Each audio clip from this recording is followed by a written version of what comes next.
Hey loves, we're going to do a collective reading. So if this reading resonates with you, if you like the vibe, don't forget to give this video a like. It's much appreciated. And yeah, don't forget to subscribe as well if you're new, if you'd like to stay tuned for future readings. So let's see what messages we have for you guys.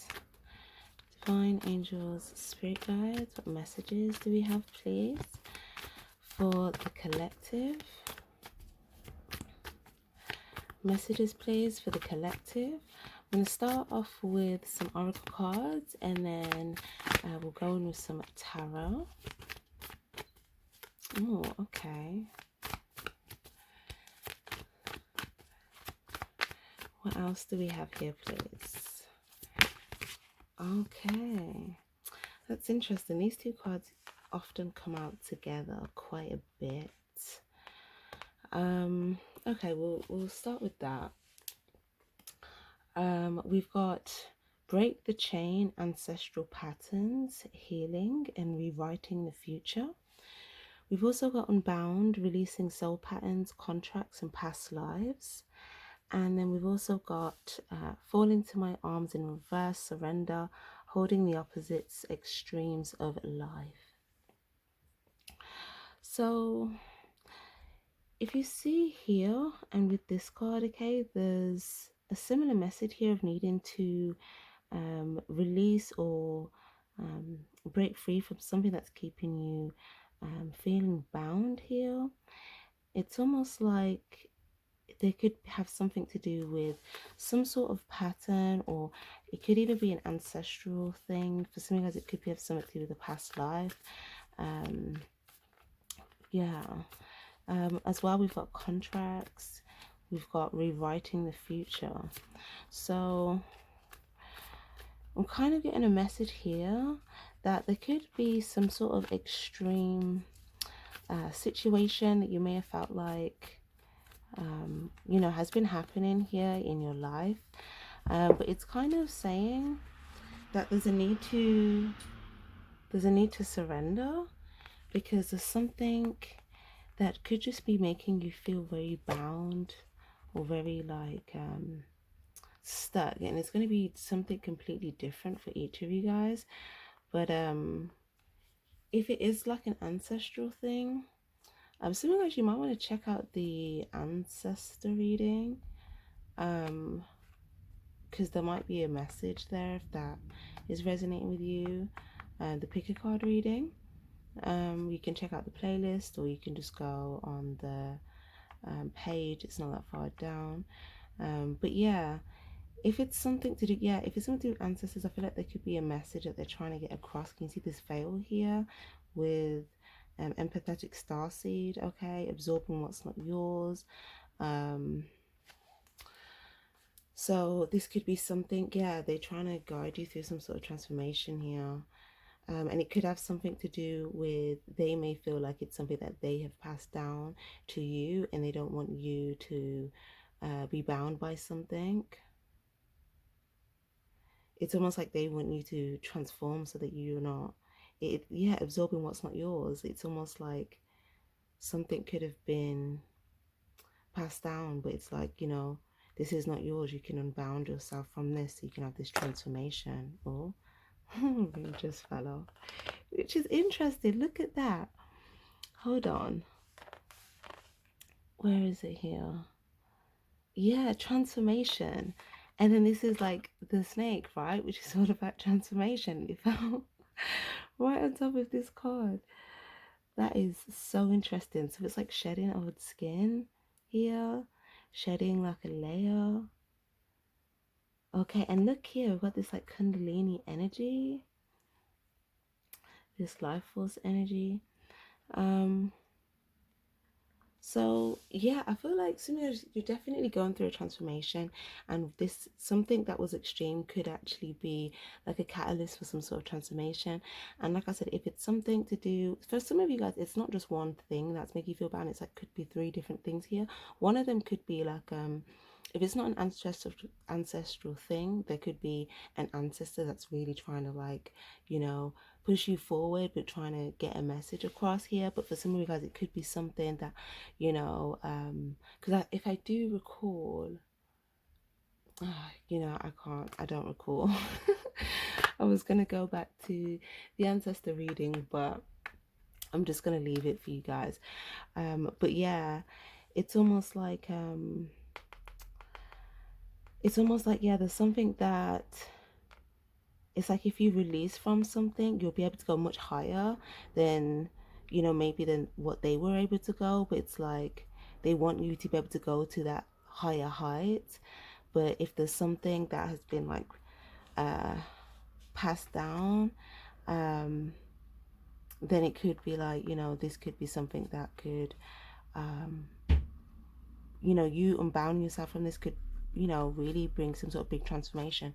Now, there is also another message here as well, that for some of you guys, there may also be some sort of strength as well that you can gain from like something that also has been passed down as well, like, or like something that like a specific ancestor may have like either upheld, or like there's someone, like this could have been someone that was quite, that did go through some sort of transformation, or was quite a powerful, like had a very powerful energy or powerful presence, or like they knew like who they were, kind of. Whether you knew this person or not, I feel like there is something here as well that you can kind of, if you really kind of go within and you really like seek that, it's like there's something here. I'm getting a sense of like strength and, you know, pride, but also inner courage. Okay. For others of you guys as well, like I said, it could be more than one thing, okay, that could be keeping you bound to like 3 different things. So something else could be something, an area where there's healing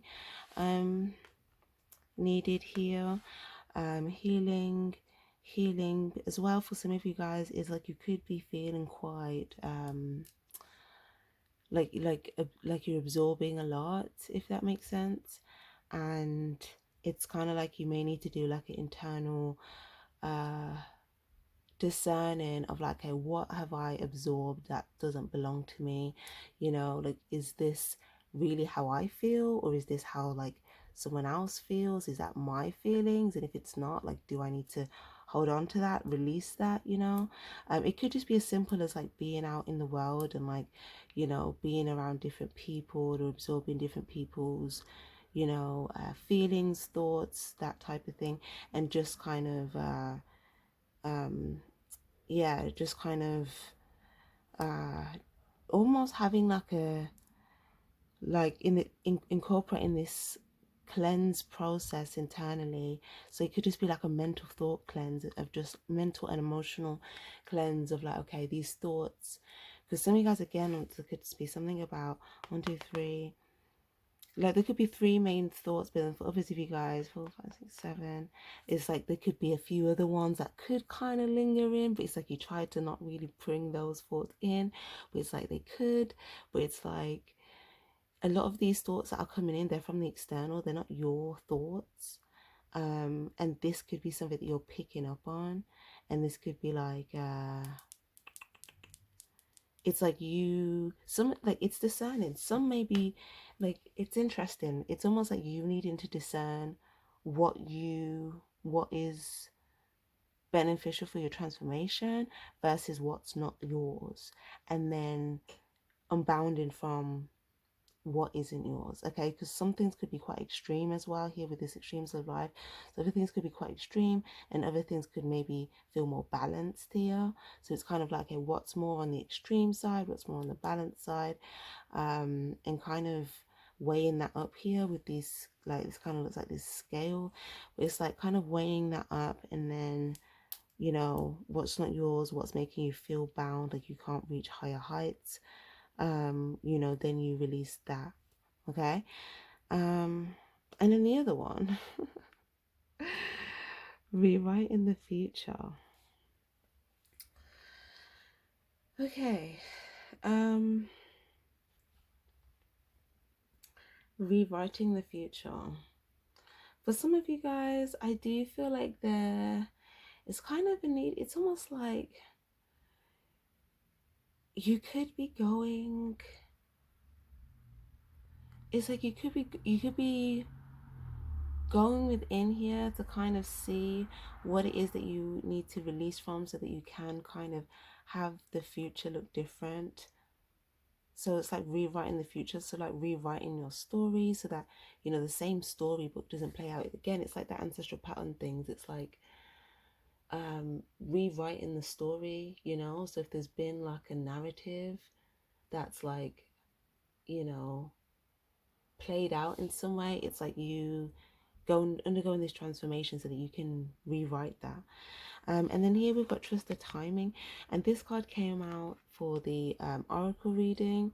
So yeah, you guys will see that. If it's, I don't know if it'll be posted before or after this, but I'm sure it probably would have been posted by now. Trust the wave you came in on. Time is not running out. So it's like, yeah, it's the energy of like being patient whilst you're going through this transformation, because I feel like there's 3 stages to this transformation, you know. And it's kind of like the more that you kind of go with the flow, yeah, that surrender energy, you kind of need to let the water take you. Some of you guys, yes, you need to let your emotions carry you through, but then if you're absorbing other feelings that aren't yours, they could either keep you stuck or put you in different directions. So you need to discern, okay, what is not my feelings? Like, do I feel like this? Is this how I feel? Do you know what I mean? And like kind of deal with that. And then once you kind of get to the core of it, and you kind of just have that pureness of, you know, what it is that you feel, how you feel, what it is that you think, then you can kind of go on that with that flow, and that will then, you can trust that that will kind of take you to where you need to go, even if you can't see exactly, you know, where the shore is or exactly what shore you're going to end up on. It's like you're in the water, and you see how this water's kind of streaming along, where it's kind of carrying you along. So yeah, because some of you guys, you may have just felt like you just got dunked in the water, like just, it's almost like with this fall into my arms, the 6 streams of life, it's almost like feeling like you just got like pushed into the deep end, right? And it's like, yeah, so it's like that splash in the water, and then it's like, okay, whoa, like imagine if you were like standing at the side of a pool, and then it's like you expected to just be standing there, but then you get pushed into the water. So then now you're in the water, it's like, okay, you just have to surrender to the fact that now you're in the water, you know.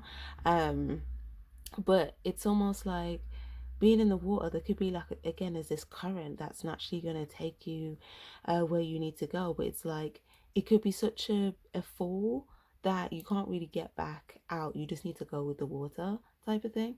um but yeah, so I feel like that extreme nurse could have been that.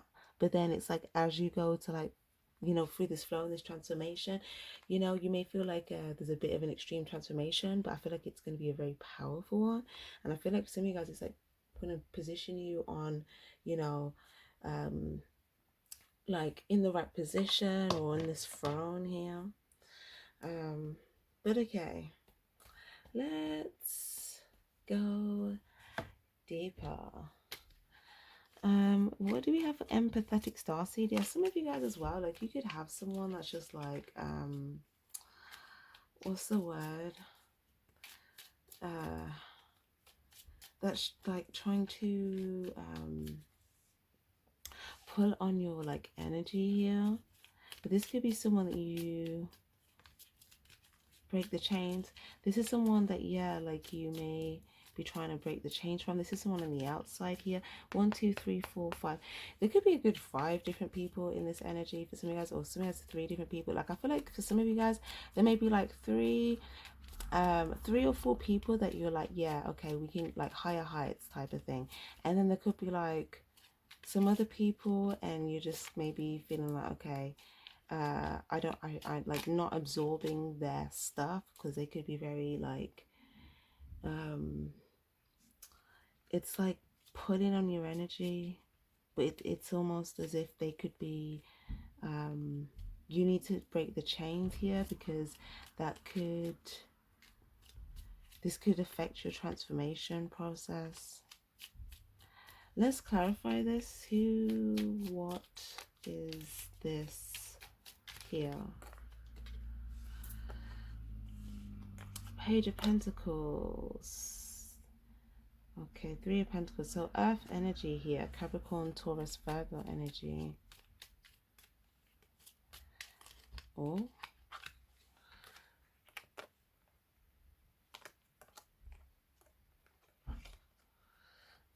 Just see, what do we have here? Okay, yeah, what was I talking about with those mental thoughts here? Okay.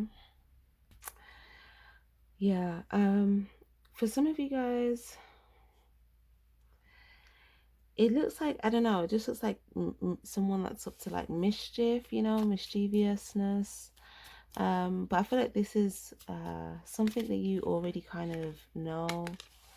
It could have been something that you had been feeling stuck by or in your head by.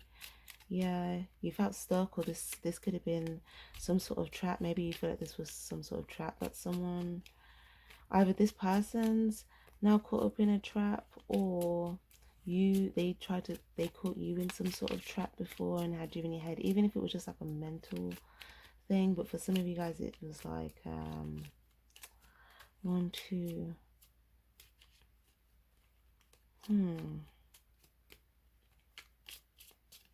I feel like for some of you guys, you could have got some sort of information on this or about this. The Fool card, yeah, and you started a new journey, and this is where you're now going through this transformation towards this Ace of Cups and the Four of Cups here. Oh my gosh. So emotional stability, peace, something new. Oh my gosh. Page of Wands. Yeah, I mean, it looks like you're embarking on this new adventure, but if you don't break the chains of certain things, certain people, like I'm getting a certain thing you can't, there's some things you can't take with you. Okay, you can't take some of these things with you. This Page of Wands thing here.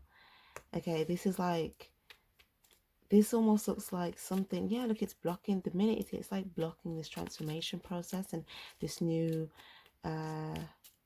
adventure or journey that you're about to embark on. Yeah, I feel like for a lot of you guys, you are mainly focused on your Ace of Cups. Like, you're looking at your Ace of Cups. You're like that you are focused on that. But then, I don't know, this thing is just showing up. This thing, sorry, this person. Hold on.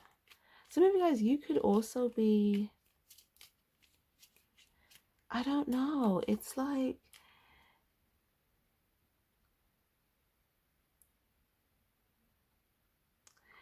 it's almost like you're going to embark on some sort of new adventure that will bring you some sort of emotional stability, okay? But there's something that could be trying to keep you bound, or person. Page of Wands. Can you clarify this Page of Wands, please? Oh my. Wait. Ace of Swords in the reverse and the Two of Cups here as well in the reverse. So I feel like there could have been lack of clarity about some sort of understanding, or there's some sort of collaboration, or I don't know, like it looks like some sort of, there's a lack of clarity in regards to something between two people. Okay, what is this now? Okay.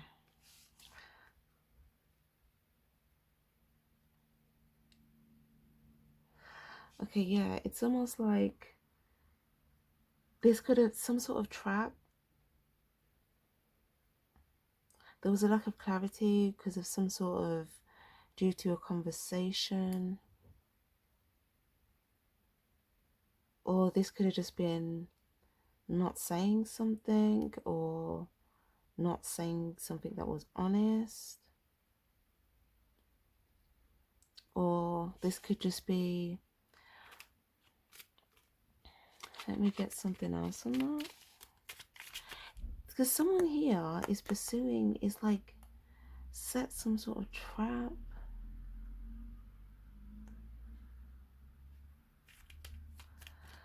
But it's like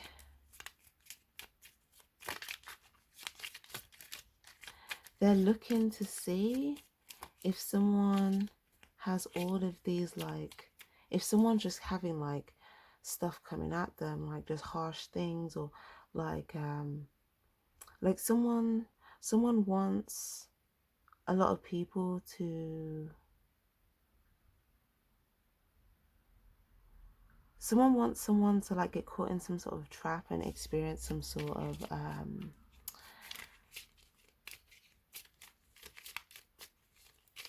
of pain from like multiple other people due to a lack of connection.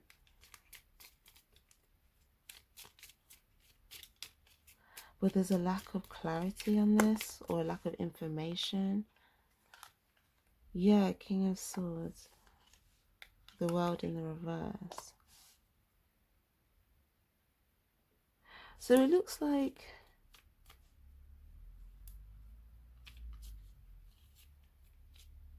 wow. The World in the reverse. Okay, yeah, this is some sort of cycle. I don't know. It looks like someone,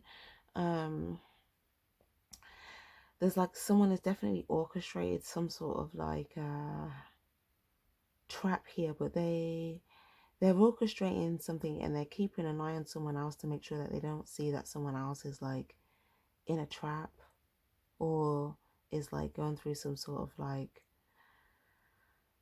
suffering. But who they're keeping an eye on, it's like the person they keep an eye on isn't really looking at them, but the person is still kind of doing, they're still orchestrating something, it's still working.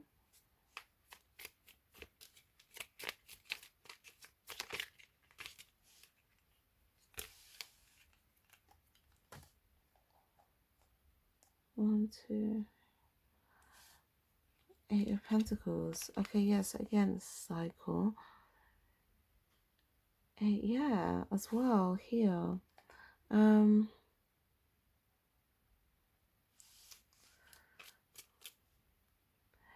Okay, so it kind of looks like a cycle might be coming to an end for this person that might have been trying to set some sort of traps. Okay, or they may be kind of trying to repeat certain cycles, so they could kind of keep trying to start something, but it's like they're kind of stuck in a loop, stuck in a cycle. It looks like they want to be able to see eye to eye with someone on something. You see these people looking at each other like, you know, see eye to eye with me type of thing. But then the person they want to see eye to eye with secretly has something new that they're trying to grow that is of like love. But then it's like this person is still, they have someone at the back that's stuck, and they have all of these like daggers in them. And because it's like they're keeping someone like someone, I don't know if this is like someone trying to keep someone distracted, or whether this is someone that's like actually done some sort of like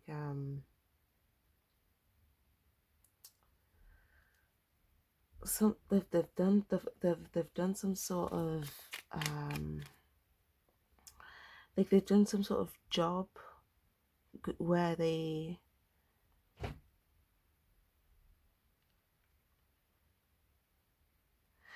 something is still happening, but it's like, hold on, can I clarify this? World in the reverse, please. with this orchestration. The Strength in the reverse.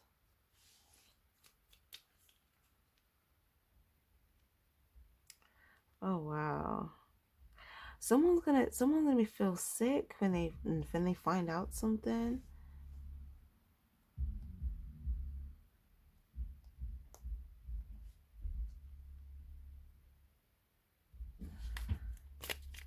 This is very, very intense. And it's on top of this extreme as well. So I feel like this is quite an extreme. I feel I'm picking up on something, but I just want to get more first. Knight of Pentacles. Wow, okay. If you see here, right, this person is this person here, okay? And this person is this person here. This person is this person here. So it's almost like there's been an extreme lack of love in a situation, or something is like completely been emptied or gone without or something here. But it's almost like they could be receptive to something, but then someone's got this eye, they're looking at everything, they're looking at literally everything, and they are happy. They're wanting to start something, and it has something to do with some sort of plan or something that they put together. I really feel like, you know, there could be some spell work here, you know. Yeah, Judgment. Hold on. Like someone could have like planted something, or like done some sort of like ground, or even like a fire, some sort of like fire and earth sort of magic here. But this isn't light magic though. This is like something to keep someone either distracted, or to keep someone. Knight of Pentacles in the reverse and the Strength card. Yeah, someone's gonna, whoa. Someone doesn't know what they are gonna find out.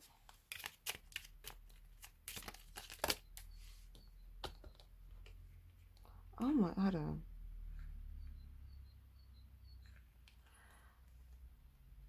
I'm telling you, someone's gonna put something under the ground, you know. Yeah, but for some of you guys, it just looks like, yes,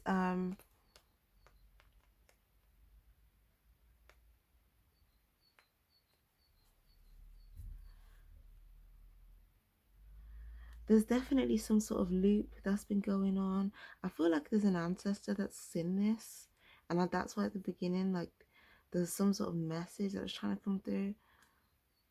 They're trying to highlight something. 1, 2, 3, 4, and this is affecting all of these fours. It's really affecting like all aspects of stability, like physical, emotional, mental. Like it really is. 1, 2, 1, 2, 3. There could have been like okay, some of you guys, this is someone that could have actively been doing this. For others of you guys, this could have been like a generational. Some of you guys, there could have even been like a generational curse, you know. Hold on. 1, 2, 3, 4, 5, 6. Okay. This is really, really interesting. So depending on your situation, okay, it's either that there's been a repetitive loop in your life, or there's some sort of pattern that's been playing out in a family dynamic. It could have something to do with like some sort of generational curse. This could have happened like yonks ago. Some of you guys, this could be like a 4th generation ancestor trying to bring this to your attention. Some of you guys, this could be all the way back from like yeah, like a 9th generation ancestor. For others of you guys, this could be something that's happening in the present here. If you maybe have some sort of like inkling or something that someone could be doing some sort of like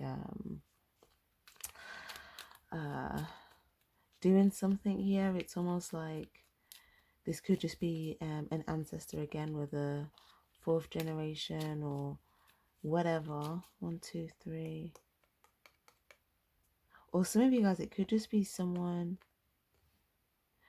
that's, yeah, this is like that transition, someone that's passed over, but it's like they could be quite what's the word, like it's almost like they're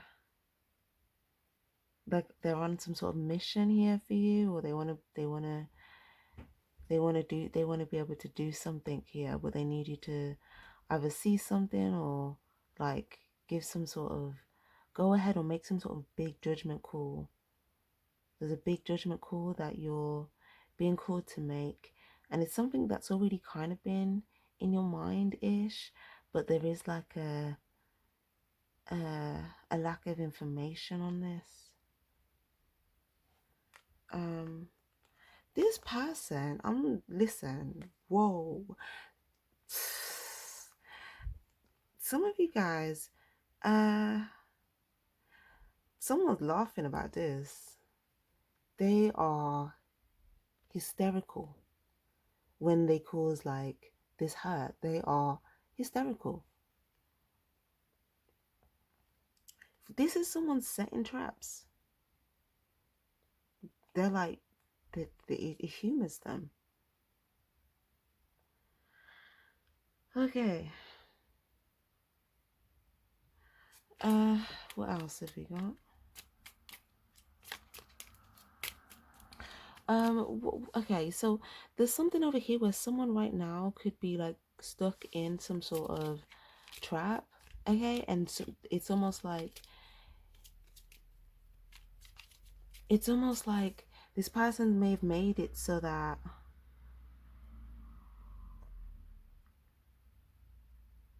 like, look, there's someone here that wants to reach out but they can't. Look at that here, they're trying to blend into this tree, but they can't reach out, so someone knows, but then there's someone here that's like not paying attention.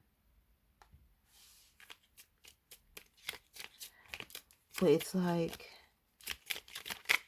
this person that's doing it is trying to look to see are they going to see or are they not, but they're still trying to pursue something because they know that someone can't kind of reach out. The Queen of Pentacles in the reverse. Someone feels sick. Like, it's like a stomach. It's like someone.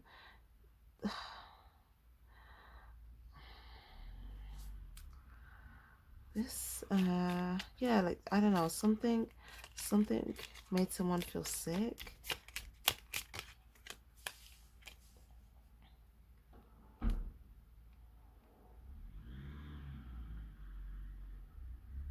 Five of Pentacles. Yeah, it has to do with some sort of change as well. Oh my gosh. Hold on. Guys, be careful, okay? Be very careful about if someone gives you something here, okay? Someone might try to make you sick. Okay, just know that if there's someone that you can't trust, if there's someone that you know is like a culprit, like they may give you something here that could make you feel sick.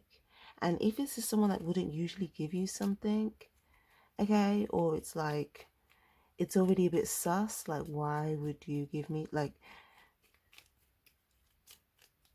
yeah, just, someone might want to give you something, but it could make you sick. Hierophant here. Yeah, some of you guys, you need to say no. You need to say no. This is my no card here. Also, guys, apologies. I don't know how long that was blurry for. So if that was blurry, I do apologize.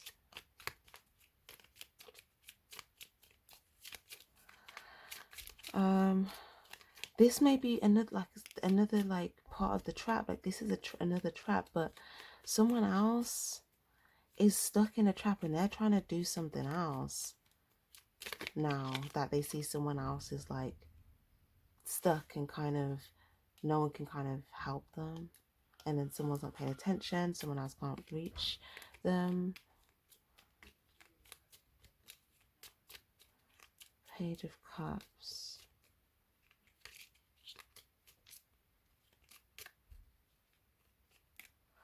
Oh, okay. Yeah, why they do, what is going on? This Page of Wands here, it's trying to, it's like,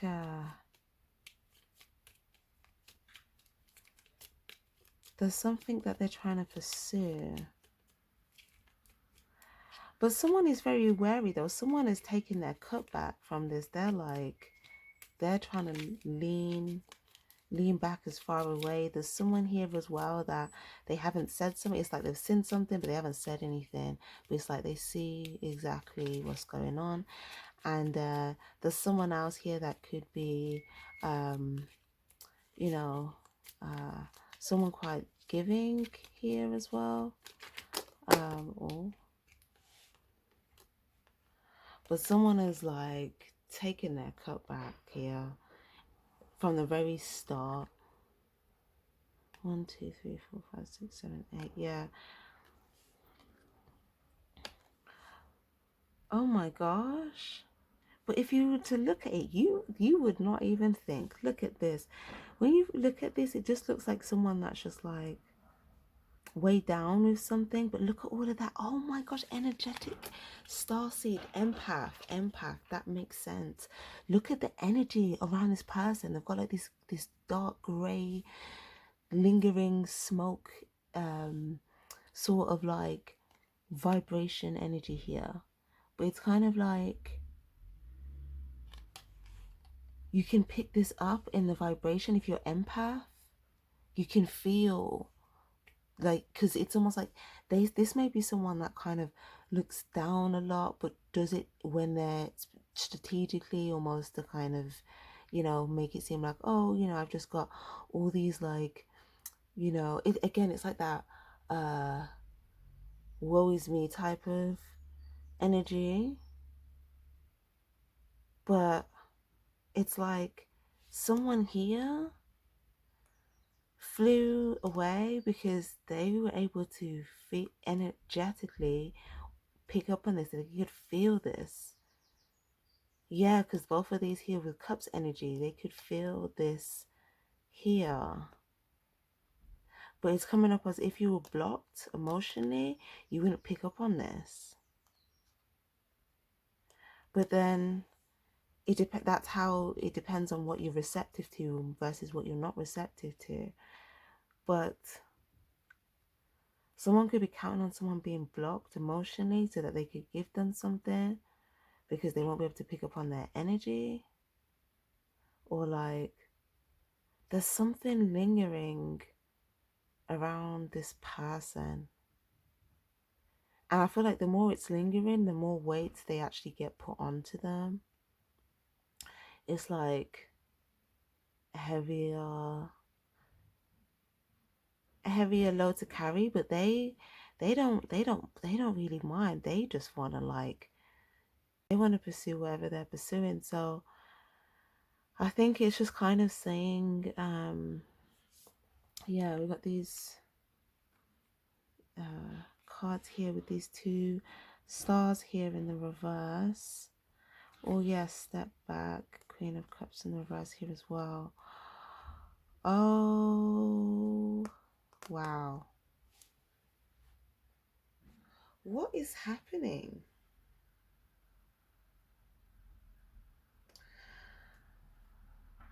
Again, I just feel like something under the ground that's like coming up. This could have been like a seed that someone planted and they're trying to like, do you know what it reminds me of? OMG. Oh, it reminds me of like something, something, something evil in the ground that was brewing, and then it's like it starts to seep up, you know?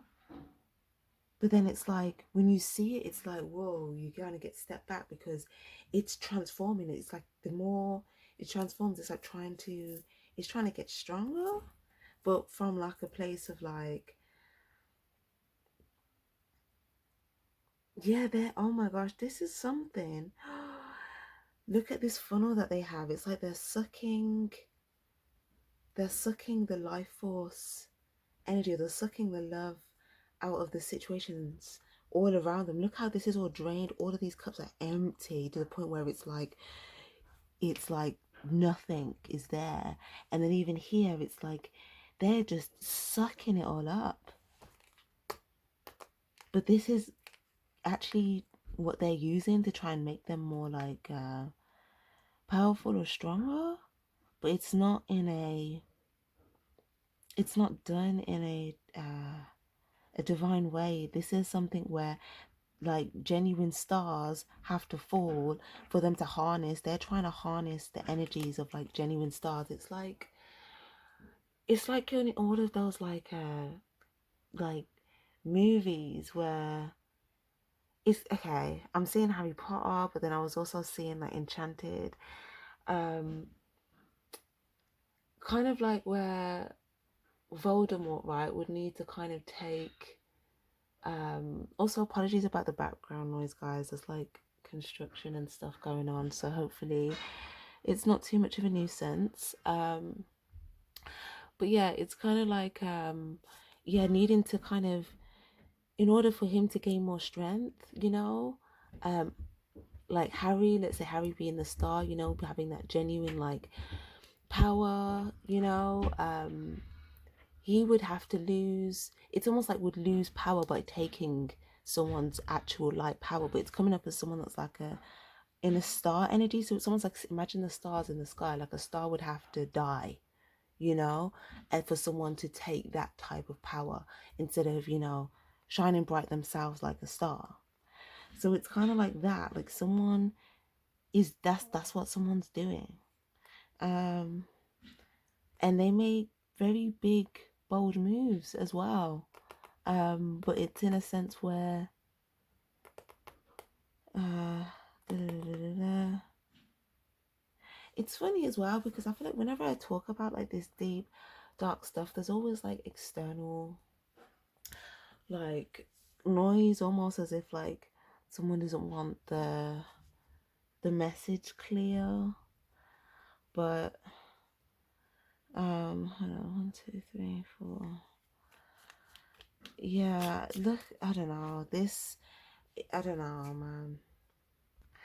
Even here, this kind of looks like a portal to like the underworld or something, but it looks like something could have been hatched. Like it looks like loads of like dark entities coming out of like an underground hole, and then like ones come out and then they're waiting for like the rest of them to come up. But it's like they have to feed them with more of that, like they have to take from a star to give to that, and then it can come up, and it's like something's hovering waiting for, because the more that come, it's like, yeah, look, a star right at the bottom, a star, look. Oh my gosh, 2 stars could have already like, wow, this person could have already done this to 2 people. The devil here right behind the star. Yeah, look at this energy. They're draining life force energy. Oh my gosh, and the magician. That is intense, guys. Wow. Um yeah. Okay. Okay, okay, okay, okay, okay. But also I was getting, when I was saying I was getting enchanted, if you've watched that, remember they came from under the in the road, right? They come from underneath the road, and there's like a I think it's just like this in America. We don't but I'm not too sure really. But it's like the you can come from underground and like end up in the middle of the road somewhere in like the main street or something. And it was like a portal, and they came up, but then like, yeah, do you see I just, yeah, I want to get this message out, but this noise is just a problem. Okay, I'm gonna get this message out. um the evil wicked witch came up through it, right? But then it was like when she came through it, it was like this, where it was like twisting and turning, and it was like you could just sit in, and everyone around just like step back and was like, oh, like, because they saw, oh my gosh, like, the fact that they're even here means that they're gaining some sort of power, but it's bad power. So something, it's just, something, uh someone saw this and they could have gotten taken back here, but it's almost like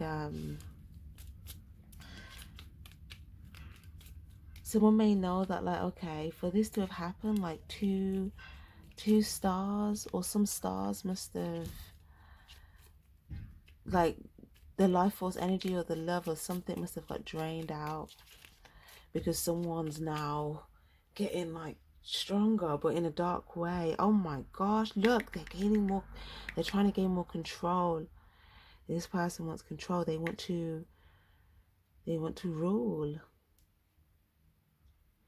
I feel like, yeah, 100%. There's an ancestor that's like, do you see this? Do you see this?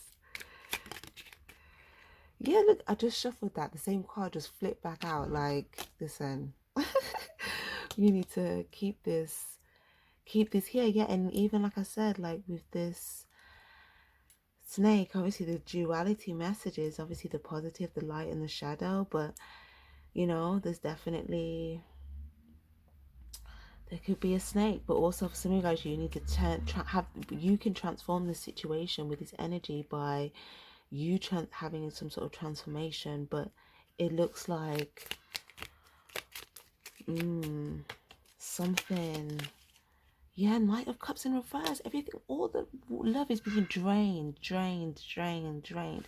Traps are being like, yeah, wow, someone's got someone in a trap. But guys, I'm gonna resume this reading because as you can hear, this noise is not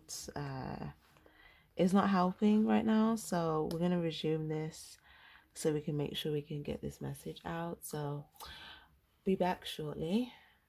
Hey loves, so I am resuming this reading after having a lot of information. I also watched Harry Potter, okay, the first one, and there was so many messages. It is wild. Also, there is a new Harry Potter coming out called The Cursed Child.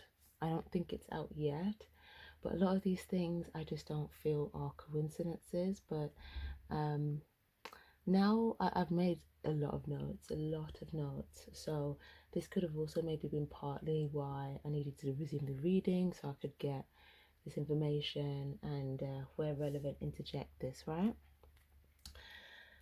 Okay, so I'm gonna pull some cards, see where we're at, and then anything that I find relevant from my notes, then I will bring up. Okay, so let's see. What else do we have here, Spirit, for this reading? Angels Divine, Two of Swords in the reverse.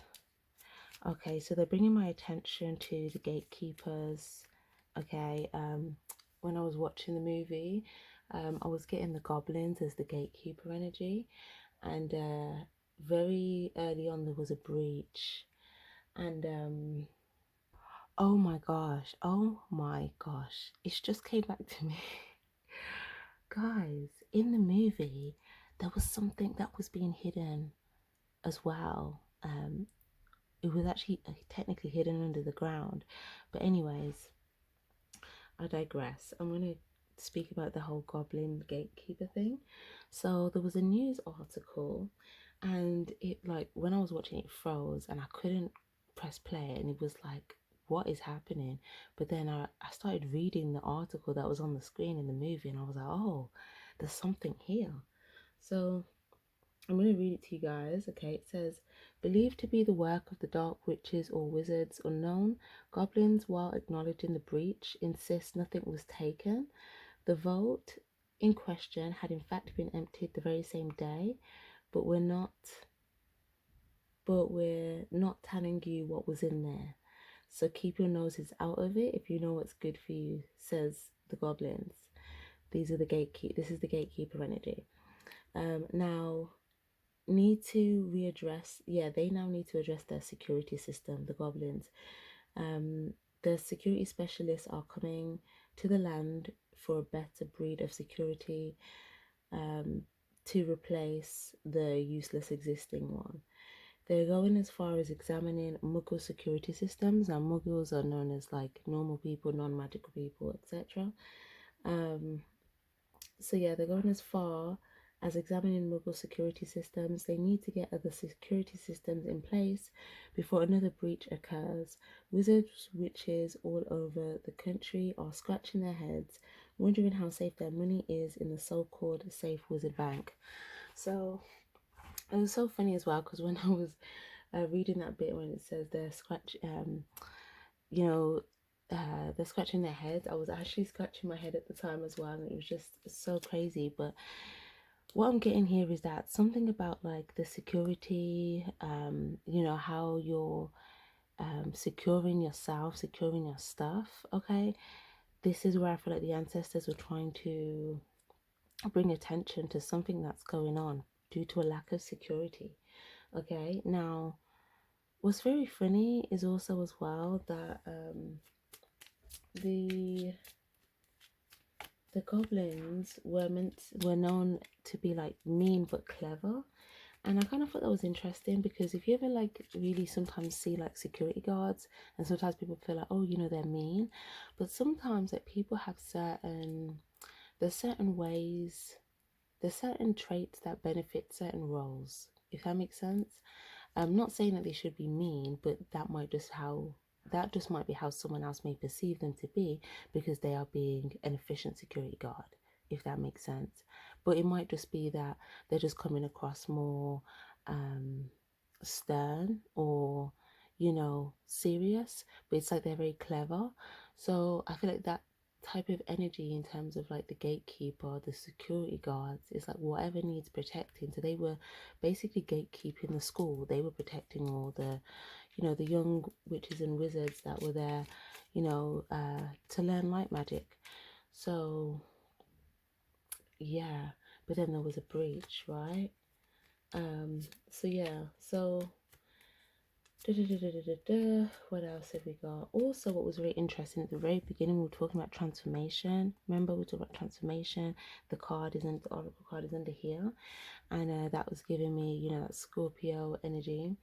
And in the movie as well, when Harry bought his first wand, remember we had the Page of Wands, which is like the first wand.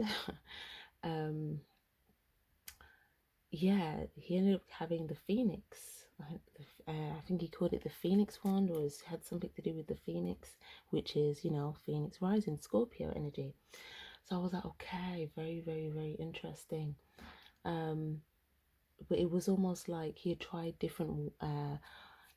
different ones before, and they weren't really, it was like he felt like he was making a mess.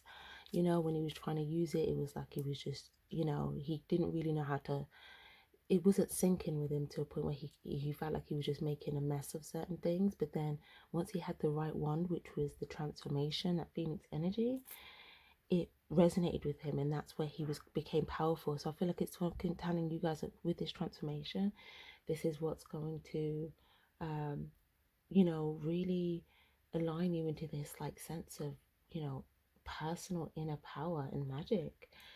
Okay. Okay, let's see.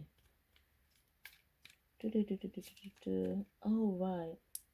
Also, at the very beginning of the movie, there was a snake as well, and it was, oh yeah, this thing. I was like, wow, because remember this ring fell off. So they go to the zoo, right?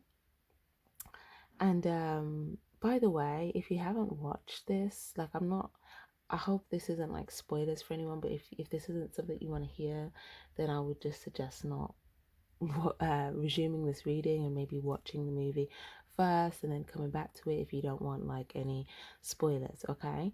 Because I feel like I need to get these messages out. So yeah, early in the movie, they're in the zoo and the snake's in the zoo, and Harry's kind of basically talking to the snake. And I feel like for me, it kind of felt like could have been like telepathic here, but it could have just been communication. But the snake, he saw that the snake, there was a sign, and the snake said that he was raised in captivity, and Harry was like, oh, me too. But the snake was cunning, so the snake. The snake saw that Harry was full of love, and thought, he will relate and understand me. So what will he do? He'll set me free. So yeah, the snake basically got out of the cage, but then by the snake getting out of the cage, he put Harry's, I guess, stepbrother, was it, in the cage, or the younger boy that he was living with as well, and he got locked in the cage. But it was almost like, as well, there's a lot of messages there as well. And I'm saying messages because we had the readings about the letters, and in the movie there was lots and lots of letters. If you go on the page and you see there's like 2 different readings talking about letters, and I was like, what is this about, right? But in the movie as well, Harry was receiving messages. He was receiving messages, and the people that he was living with, they were like, in particular the like, I'm just gonna call it like the bully dad and the bully brother, right? But I don't think they were his real. I don't think they were his real family. No, they weren't. But he had to. He went there to kind of be low key, be safe for a while, until he was ready to kind of, go into, do his magic. But anyways, so with the messages now, Harry had loads of messages that were coming to him. And every time a message would come, the bully dad and the bully brother, they would get angry. Well, mainly the bully dad at this point. The bully brother would just pick on Harry and just try to, give him problems. But the dad was getting really annoyed. And again, don't take these people as what it is. These are just different. These energies can just mean different people in your storyline. It doesn't have to be, because it was Harry's brother and Harry's dad. It's just like different energies of people, right? So just need to follow what I'm saying. But okay, so with the letters, he had loads of letters come in, and then every time a letter would come, he didn't want him to receive it, so he'd like destroy it. And then he was like burning it. And remember, he was burning it. He was getting rid of them, but he couldn't stop the messages. And the owls kept bringing the messages. Okay, so they were like wise, right? They were bringing the messages, and then to the point where he kept trying to destroy all the messages so that he couldn't receive. So let's say Harry symbolizes a young wizard or witch, depending on, female, male, okay? That's learning, that has a heart and pure intent. And then the people he was living with, you know, I guess you could say they were muggles or normal people or even like jealous people, or, you know, whatever. And people that kind of doubted or didn't really, that would judge Harry for his magic and they also judged his family for his real family, for, you know, being very powerful, light witch and witches. Cool. So, um, they couldn't stop the messages coming through, basically meaning that you can't stop someone receiving a message that they're meant to receive. Like, but these people, they felt like they could do that. Like the man kept trying to destroy the messages, so he couldn't get to Harry. But then one day, there was just like hundreds of messages just flooding in, flooding in, flooding in, flooding in, to the point where he couldn't not receive it. So yeah, that might be something significant as well with the letter reading, or that could resonate with you in some way here. So if anything resonates with you whilst I'm saying these messages, you know, use your intuition. Okay.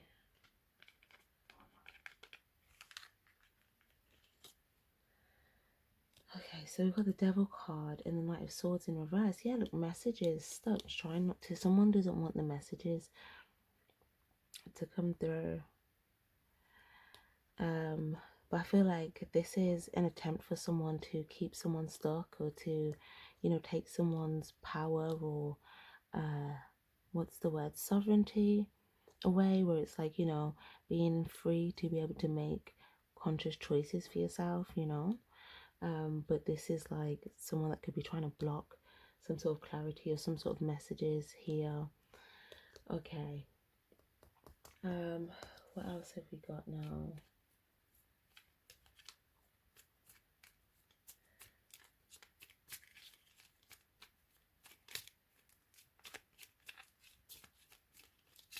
Yeah, also, Harry had a scar, right? And when he first, yeah, his scar would hurt him. Um, his scar would hurt him when he looked at certain things, or when he sensed danger. And I felt like the scar kind of, it's almost like, you know, you've been through something before to the point where it's actually scarred you and it's wounded you. You have that scar, but then also it can be turned into like a piece of art. It's like a new tattoo that you have, but energetically, metaphorically, it's like there's also a lesson that comes with that scar. There's also some awareness that can be gained from that scar. So it was like, Harry got that scar from obviously Voldemort, which is what we were talking about. We're going to get to that very soon. But yeah, Voldemort was the one that tried to basically end Harry when he was younger, but he didn't succeed. So everyone knew Harry, like, if Harry was like famous, he didn't really even know why, because everyone knew that he was the one that couldn't be ended by Voldemort, or didn't get ended by Voldemort. So, but then it was a surprise to Harry at how everyone was like so warm and loving towards him. But then cool. So, obviously yeah, he would whenever there was some sort of danger, or whenever there was something to do with Voldemort, his scar would kind of hurt. So I feel like he could pick up on the energy of when that same type of danger, that same type of energy was there, right? Because he had already experienced that. Even if it happened when he was so young, it was like, you know, it was still something that he could sense before, like, he's on his own inkling without anyone else, just in general. Okay. Also about Voldemort, when someone said, yeah, the name that shall not be mentioned. And I thought that was interesting. I thought, I wonder if that's because of like manifestation power and, you know, magic. If you really understand how powerful your words are, then, you know, what you speak, what you're kind of like saying and thinking, you know, with what intent, it's like that could also, you know, have some sort of impact as well, depending on obviously, you know, how that resonates and what the intent is and that type of thing. So that might also be a message of maybe just being mindful of like if there's certain energies or people that you are not wanting to manifest into your world, maybe not speaking of their names here, maybe, you know, having another way of knowing who you're referring to. But that may resonate for some of you guys, but take what resonates for you. But the point is, when you know, he was asking, okay, who is this person? I said, you know, um, he had, you know, some people, right? But then he brought them over to the dark side, and anyone who stood up to him, you know, he would basically try to end them or kill them. And obviously Harry's parents had already tried to fight against them, but you know, no one lived but Harry. But then obviously it was saying that da, da, da, da, da, da, obviously, yeah, someone saying that, you know, they could still be out there, they may have been cut, like the parents, like it's kind of a mystery, like are they still alive, you know, maybe they were just touched by a curse or, you know, whatever. But yeah, what's advice? Yeah, and then what was also interesting, remember we were talking about this water energy and the flow. They all went into like this boat and the water was naturally carrying them. The water carried them all on the boat towards the castle, which was Hogwarts. And the castle obviously is symbolizing, you know, the magic school. Well, it is the magic school in the movie, but it can symbolize, you know, that happily ever after type of thing, or that kingdom, or the, you know. But also, I just had a baby crying, so I feel like Spirit wants me to talk about the beginning of the story when obviously Harry was a baby. So, so it starts obviously with Hagrid coming in, like basically flying in from the sky. And the minute I saw that, it gave me like unicorn vibes because I have a card and there's like unicorn that flies in through the sky, and I was like, okay, so Hagrid must be like a maybe like a pure character, you know. And obviously the two witch and wizards that own the school, they were like, oh, are you sure we can trust this guy with, you know, where we should put Harry, this sacred child? And he was like, yes, I would trust this guy with my life, right? So I was like, okay, cool. But then also Hagrid, you know, he's like an older man, you know, of love. He's also keeper of the ground, so he's a very grounded man. He's a very earthy man. He's a very and keeper of keys and ground. So keys as well, somewhat as well. I guess he does kind of have some sort of there is a bit of gatekeeper in there as well, because if you have access to keys, you also have access to who can get in, who cannot get in, that type of thing. But the thing is with Hagrid, he was very loving, but he did have a bit of a naivete sometimes with certain things. Like the kids kind of were able to pick up on some things that Hagrid missed, just due to, you know, him just being in a loving energy. Now that didn't say that that wasn't a good thing, because the kids were also in a loving energy, but the kids were like, they were very, they had their own instincts and intuition, and they were trusting it, you know, so they would get to it, you know, and they were protecting like a lot of stuff. Okay. Whew. This is a lot. What else? Oh yeah, the letter as well. Also, yeah, he received the letter of acceptance. Oh, and it was on his 11th birthday, which is a master number. Okay. But yeah, he received the letter of acceptance. So for some of you guys, again, the letter reading, there might be something about an acceptance or wanting to be accepted, or, you know, receiving a message, knowing of something where you feel accepted, or you accepted something, or accepted someone, or someone's accepted you, or you're accepting a situation. But that there, something about that reading and acceptance, you know, or being accepted or accepting something is significant. And that would be you mastering something. Oh, okay. Um, okay. Um, okay, I'm gonna leave that bit there for now. I'm gonna pull some more cards. I do have a bit more notes, but I'm gonna resume with the reading and then see what comes out after a minute. So let's see. Okay. What else do we have here, please, Spirit?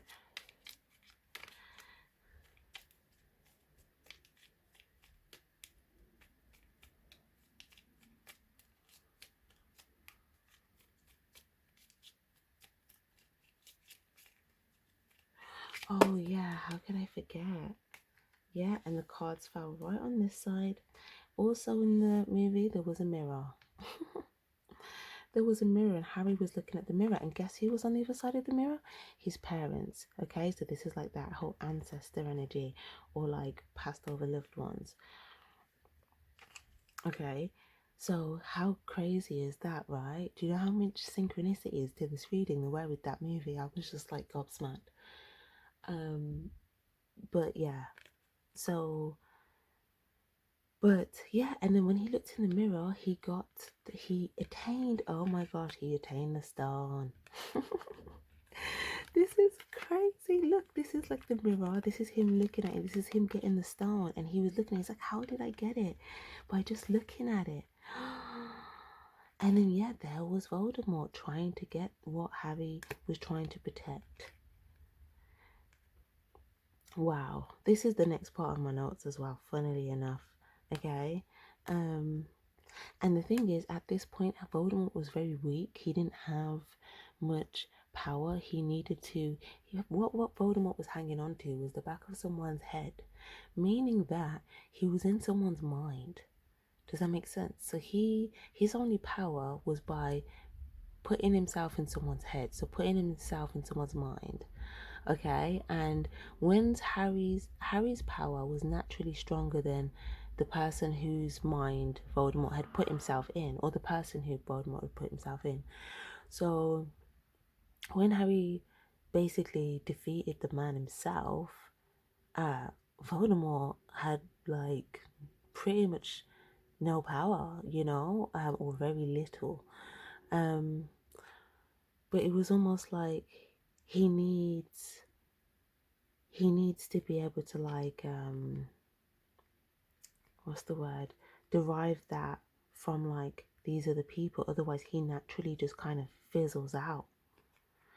But he doesn't want to, so he wants what's valuable. He wants the stone in order to have like eternal life and youth, and the stone is from the alchemist. Okay, the alchemist. So I'll read that bit. So yeah, where are we? Owned by an alchemist, transform any metal to gold. Any metal to gold. The elixir of life. Yeah, cool. Rumor. Yeah, deepest. Okay. So yeah, also, Voldemort was killing unicorns as well. He was feeding off unicorns' life force energy in order to sustain his power. And again, what was talking about the unicorn, that pure energy, that divine energy, but it couldn't sustain him long term, it was only enough for a period of time. And what was so crazy is that Harry almost got attacked by Voldemort prior in the movie, but then like a horseman figure kind of came out and kicked, kind of got the job done, which again was giving me like Sagittarius energy, right? But then Harry got a warning. So, hold on. Harry got a warning here. And the warning was about, the fact that, he let him know that, drinking the blood of a unicorn will keep him alive even if you're an inch from death. So if you take out someone that's pure, okay, that will give you a bit, that will keep you alive, even if you were just about to like be, you know, lose all of that like fake dark power or whatever, or if you were just about to be down and out. And it's saying, yeah, slaying something pure, slaying something so pure, you know, is a terrible crime. And it also gives you a cursed life. So if you do step to someone, by default you're cursed now. Does that make sense? If you try to take out like a unicorn or a pure person, pure energy, then that would basically give you a cursed life. But still, it didn't stop people from doing it, because they would still do it to be like, okay, well, I need to sustain off this because I don't want to, you know, I don't want to lose this. I don't want to lose this existence of evil or whatever. So yeah, but then obviously the goal was to get to the stone, the real value. And here in this stone, this is the pentacle. So this could be like, this could be something of value. This could be money. This could be a valuable asset, person, thing. Okay, but then it was like Harry was able to attain it. He was able to attain it, and he didn't know how he did it. And with the mirror energy, it has something to do with like, okay, there's so many messages that I get with this. I feel like it has something to do with self-reflection and seeing things as they really are, and acceptance. And then with that acceptance, it was like he was able to attain something. But not only that, well, that's what I'm getting from that. But then also, remember in the beginning when I was saying there's going to be people that are pulling on your energy, that are on like this external layer, and you know, you have to gatekeep. Yeah, if the door is open, yeah, there's the breach. There's the breach where I'm talking about with the goblins. This door is open, so all these people, it's like if they can just come through. And even if you've locked it, or if you've put something here, it's like you can still feel this energy trying to, you know, attach through. But I remember there was an important message that Dumbledore said as well about the mirror. What did he say? He said,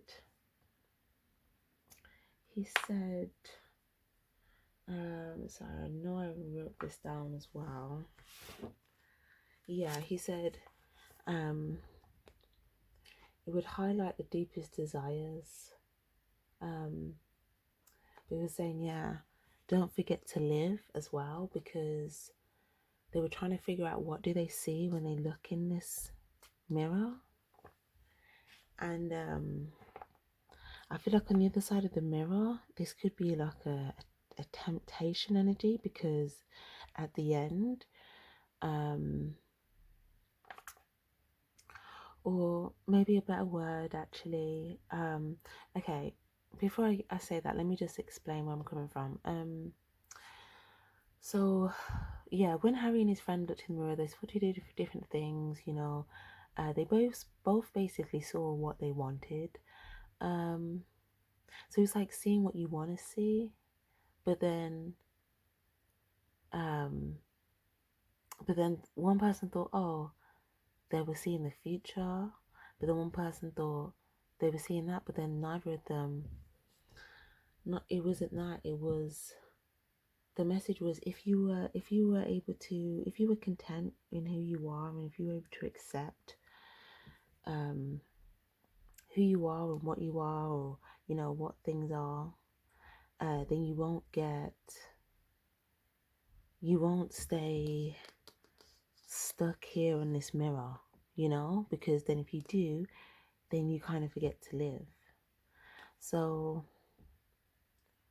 but then at the end, when Harry looked in it again, he was able to attain something, because when he looked in it the next time, after everything had happened, he was able to attain something that he wanted. But I feel like that came through an acceptance, because at first Voldemort tried to, when he had gotten to the mirror, he basically Basically try to see if he could use what Harry had seen in the mirror before, which is what he was desiring most. So if he could use his desires to get him to come over to the dark side, basically. And then because Harry stood in his strength and he realized and he didn't give in to that temptation, to the illusion of, you know, Voldemort saying, yeah, like something that deep down Harry knew that wasn't there, okay, didn't exist. He tried to tempt him with it. And to be honest, whether or not Harry actually did know whether it existed or not, he didn't have any proof to say that it did exist. So it was kind of like he went upon his own faith and intuition, because he said no. And then with that acceptance, I feel like he was able to accept things as they were.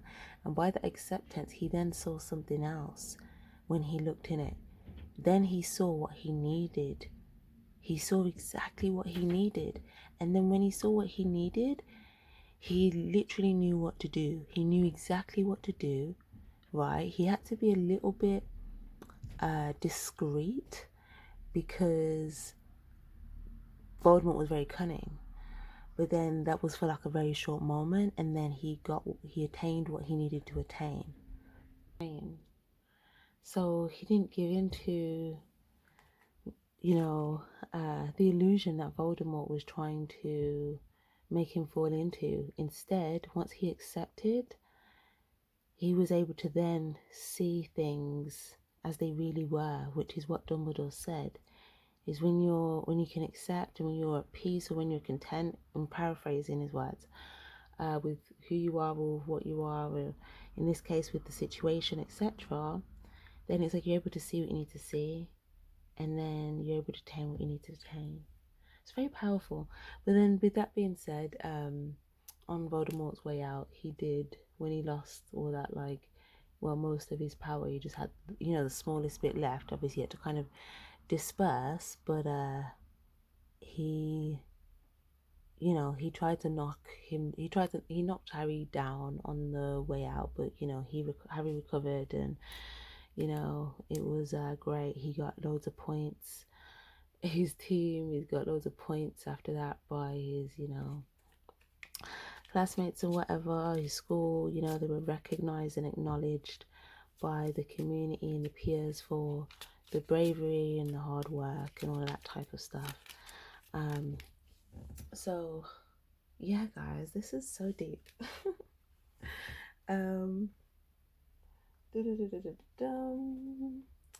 Okay. Also,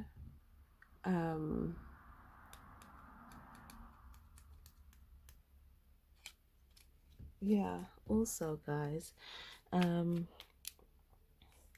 with this energy here, I just can't believe how much this literally looks like exactly what I'm talking about. This is how I know for sure Spirit is backing up what I'm talking about, because this is like, if you watch it, like, even if you've watched it, like, if this is really resonant with you, I would rewatch it. But you know, do what you would like. Okay. Yeah, look, there's that again, the stone. This is here, someone else trying to attain it, but then Harry gets it, but they want this because it's like, yeah, this is a lack of peace, harmony here. This is someone trying to attain this for power reasons. Look, it's on top of the Emperor for control. This could be someone trying to utilize different tools in their arsenal here, to see how they can do something. It's like they're trying to, you know, go about something from different ways. Yeah, and then there was something significant as well about, remember I said Voldemort got someone else to do his dirty work as well, but he was just trying to, you know, manipulate this person's mind, by being like so attached to him. Hold on. What's very interesting as well is that this again is reminding of me when he was drinking the unicorn's blood here to gain a little bit more power. So yeah, it just kind of looks like, again, like I was saying, like someone's trying to drain like love or life force energy, or you know, from someone or people in order for them to attain as much power as possible. Yeah, they're doing it from people that are stars or people that have star quality. Yeah, pure. Look at all of this pure energy. Look at this. This is people that need protecting here. Look at this pure white flower. There's a gate here. It needs protecting. But remember, at the very beginning, I was talking about the gatekeepers. They need a new security. They need a new security regime. Okay.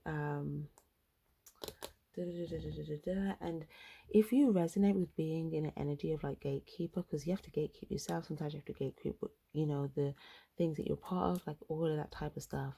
But like I said, you may resonate with that for a different reason, or there may be a certain time or area in your life where you feel like you have to gatekeep. Also as well in the in the 2022 readings as well, that was also in one of the titles for the readings as well. If you haven't checked out your 2022 readings, you can check it out in your playlist, or just go, if you go scroll down the videos, you'll see the 2022 ones. But yeah, it's almost like with the security guards. I just want to go back to that real quick. Sometimes, like, imagine if a security guard was worried about being seen as mean. Does that make sense? Like, doesn't mean that they have to go out their way to be mean, but if they are just enforcing policy, enforcing procedure, and then someone, you know, feels like they don't do that because they think if I enforce this, I'm going to seem mean, then do you know what I mean?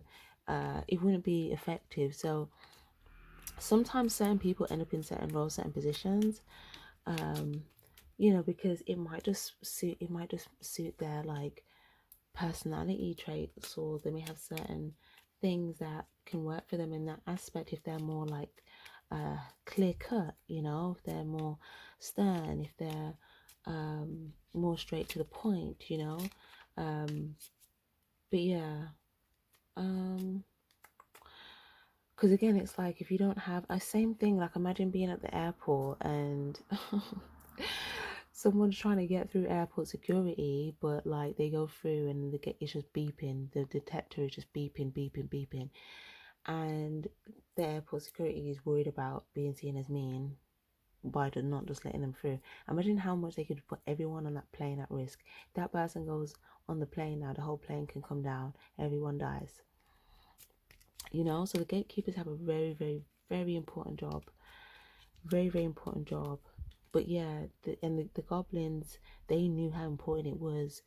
They were on making sure that like that breach was corrected, and they were trying to do that before there was another breach. Okay.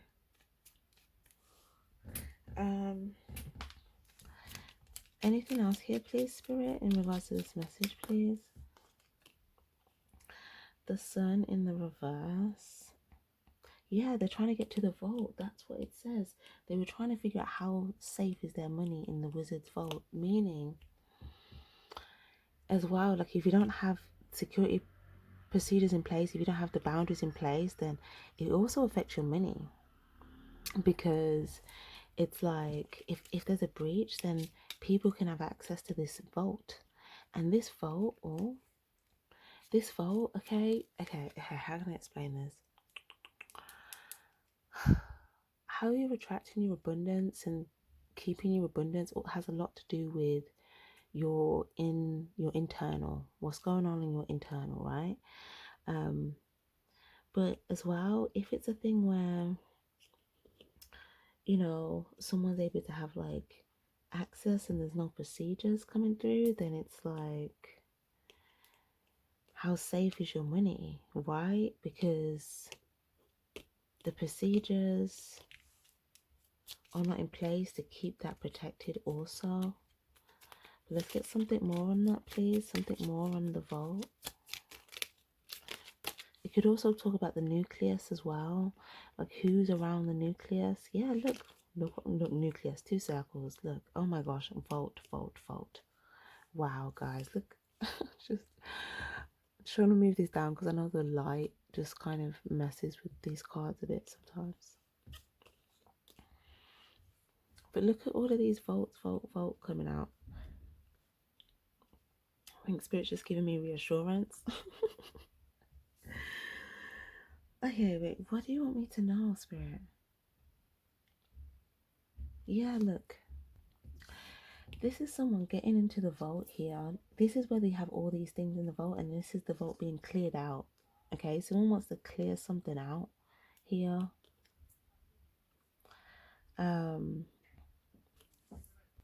For some of you guys, this vault isn't just about money. Okay, what's inside this vault is whatever needs to be protected. So the nucleus, so like these could be several different valuable people. Like for instance, it could be people, or there could be something specific as well. It could be money, it could be people, it could be all of it. But it's like, if someone can just access these things, then it's almost like it's not safe. Like something can just be taken or cleared out or attacked. Yeah, justice in reverse. So it's basically the point is that something injustices could still happen due to there being a lack of adequate security measures or procedures. 1, 2, 3. Yeah, I don't know. I just something.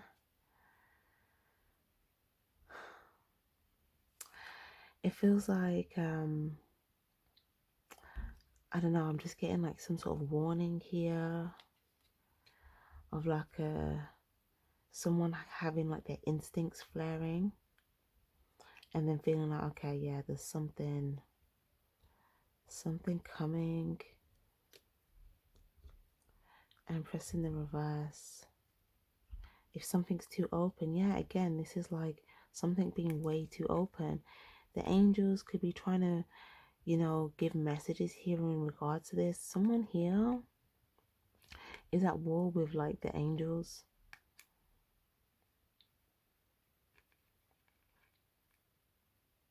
Or the angels are trying to contain something here. But it's like, yeah, I feel like it's the angels right now that are trying to protect what's growing. Look, see that triangle there again, that triangle? There's a warning saying like whatever's growing, that's, you know, the angels have been protecting it so far, but it's like, there's also another warning here that if something could still be too open, like the door or something, or your doorway. It doesn't have to be a physical door, but like just your entry point, you know, into your world, into your life, into your safe space, into your vault, into, again, the vault, all of the things, people that are precious to you and that need protecting. There needs to be some sort of proper procedure, Queen of Swords, or some sort of lock and key.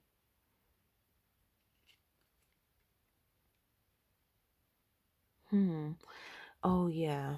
So they're bringing my attention to, remember I said Hagrid, right? He kind of had part gatekeeper responsibility as well, because he was in charge of the grounds and the keys. But he was just like sometimes getting lost in conversations with people, that he would say things that he shouldn't have said, and he would give away like certain things, and he'd be like, oh, I shouldn't have said that, and then he would give the enemy the heads up, you know.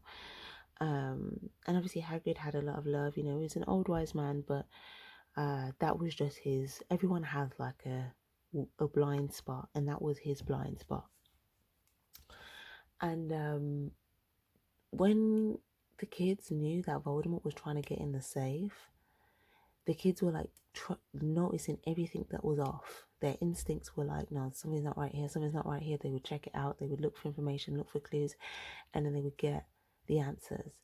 But then they realized that something that happened with Hagrid wasn't a coincidence. Oh my gosh, yeah, Hagrid got given a dragon. And I'm gonna have to pull tarot because a lot of these messages I'm trying to say now as well is going to come in for these are the tarot decks. But there's a card, if I can find it, the Seven of Cups, and it's got a little baby little fire breathing dragon in it, and it had that in the movie as well. And Hagrid got given that, and in this, yeah, here it is. Oh, it's not in this deck. Well, here this is the dragon, but in the other deck you kind of see. But yeah, this is the dragon, right? And this is about choices and options. So Hagrid picked, could be like illusions, choices. Okay, he was caught up in, he was so in awe about the dragon, and he had an intuitive decision to make at that time. But then he was given the dragon. It was basically sent by Voldemort. And he was like, but in exchange for that, also Harry clocked on. But in exchange for that, he was chatting and giving information. Now I can't recall if I don't think it was Voldemort himself, or it may have been someone that he had sent, or it might have been, but somehow Harry put two and two together that whoever gave Hagrid this baby dragon that he was in awe about also retained information from Hagrid that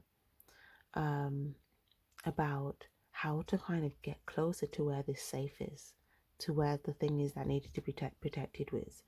Meaning, there was already something in place for it to be protected. Okay, there was like something that everyone thought, they're not going to be able to get past that.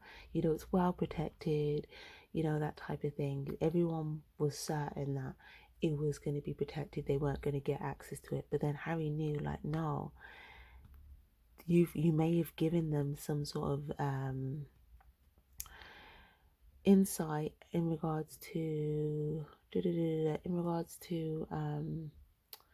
how to get past something that is guarding what needs to be protected. And there was like a big dog, like a three-headed dog or something like that. But then obviously we're saying, you just need to calm the beast. You just need to like put some like soothing sounds. But he was just generally giving him tips on like how to deal with it like animals. But it was the same thing because there was an animal guarding something. So then, it was kind of like this animal had already been kind of put under a trance. This person basically thought, okay, yeah, let me just put the thing that's guarding what needs protecting, let me just put it under a trance. So this could mean that someone's put a trance, or again, remember I said at the beginning, someone could have done like a distraction spell or some sort of distraction thing or whatever. Or someone could just be trying to distract someone, or from what their mission is, what they need to be doing, from the procedures, from the security, whatever.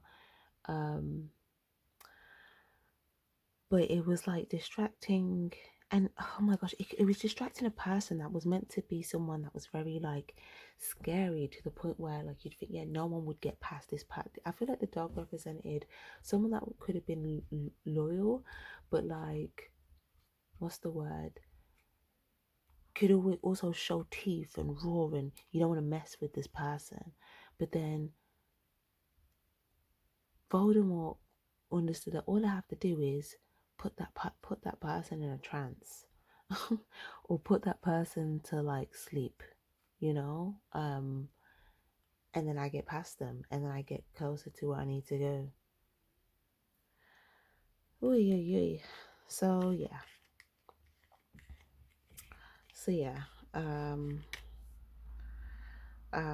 Yeah. So I feel like this is saying also be mindful in regards to like who, like what things, like I feel like people could be trying to strategically get information from you in very subtle ways, or from someone in order to access something that they're not supposed to be able to access. and they may have tried to like put a spell or put someone, or just have someone distracted, or something. Or that someone might give, if someone, like I said earlier, if someone gives you something and it doesn't really make sense, because yeah, when he got that dragon, Harry was like, that don't make sense. Like, you might really need to trust your instincts and intuition and think, okay, not everything that I receive I should take. So really know if it's like, if it makes sense or not, you know. Use your intuition, because you may get presented with something, but that might be in exchange for like, someone may come with like some it may really just be for someone to kind of see, you know, how to get to the goods, basically. Yeah, 2 of Cups in reverse. Yeah, someone just wants it. This, look, the exchange. This is someone trying to give someone something, trying to figure out, okay, what is it that this person would want? What is it this person would like? How can I like make this person feel like, oh my gosh, yay, look at that, thank you for me, like that type of thing. But really, that exchange, yeah, look, this is the kids here in the background, like, oh my gosh, no, like, if you took this from that person, what did they get from you? What did you tell them? What did, and then the minute they find out, they're like, oh, no. And then they're like, okay, that decision can't be undone, so now we just have to make another decision now in regards to what to pursue now, but now we've got to move fast. Some sort of strong action here to turn things around. And then it's funny because when Harry and the kids tried to protect the item, once they realized, oh my gosh, like Voldemort got the drop on something, they had to go through, what's the word? They had to go through like the things that were in place. They also had to play chess. They had to play chess, meaning that they had to really be in a mind of strategy. Okay, they had to use their strategy in order to get to it. So you have to use your logical side here to get to the thing that needs protecting. In order to protect it, you need to be logical, but then also to protect it, you need to use your heart. But then to protect, how can I explain it? The desire and what will put action in is coming from the heart, but then the steps in order to protect something need to be done from a logical place. So if you're protecting something, because again, the whole gatekeeper, security guard energy always gives me like this swords energy, where it's like you need to be stern, clear cut, you know, truth will kind of like the truth is, you know, powerful, okay? But yeah, something about information, also like gatekeeping, something here, like again, if you have like important information, stuff like that.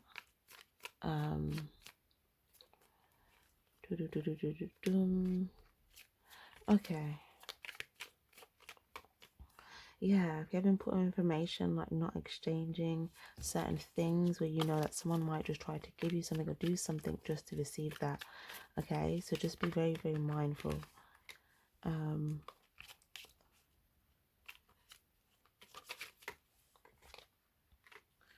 Okay, yeah, because it's like someone trying to get closer and closer, but they're going to try and do this through communication. But they're just trying to get all these pentacles. But if this person gets all these pentacles, this 10 of pentacles turns into the 10 of pentacles upside down, meaning that this is not a 10 of pentacles for everyone involved. It turns into like something completely different. Okay, something that's not stable and secure, you know, long term. The value may have been depleted from the, like whatever was valuable in the situation might, you know, be, yeah, it's like it's no longer there, or it may no longer be of value in a situation or something. But yeah, just this would be an injustice. But this can be healed. There can be a blessing here. Okay, but something about procedures or something needing to be done right to stop some sort of repetitive cycle. Okay, but I feel like there's definitely something here to do with communication. Yeah, Nine of Wands. Look, here's the gate. Look, needing to close this gate. Look, can you see this bear here trying to get through? And then in the movie, yeah, there was like a big giant thing that like tried to like destroy them, and it got in because the gate was open, it was breached. So this is saying, yeah, number 9, this is like the last thing that needs to be done, okay, in order to protect this 10 of Pentacles, 110. But if this isn't done, you go back a step instead of up a step. If you go up a step, next up 10 of Pentacles, amazing. If you go down a step, you're just stuck in this repetitive situation, and you may actually lose out on certain things of value. But if you go up a step and you guard this gate, that you secure all the value, and you, in turn you get a blessing. So this can be turned around, or it can just like, it could just spiral down. It really depends on making your intuitive choices. Okay, your intuitive choices, and don't let anyone like dazzle you, you know, razzle dazzle you, like really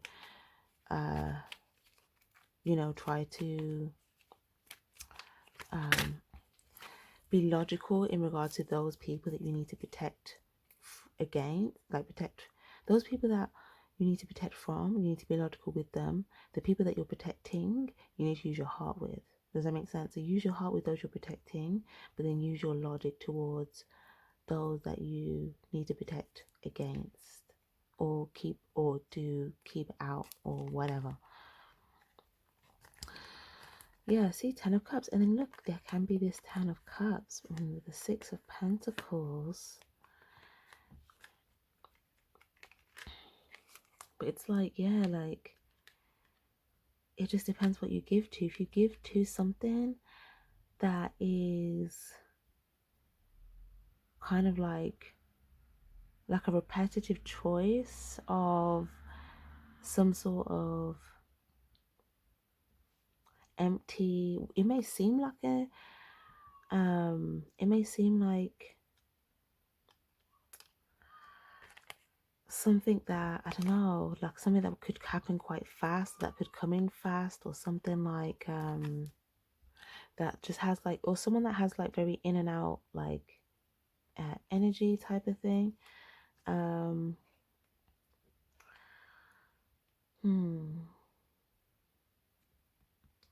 Okay, the Lovers and the Queen of Pentacles. Okay, yeah. There's definitely a message here to, again, like really protect your valuables. What's valuable to you, protect it here.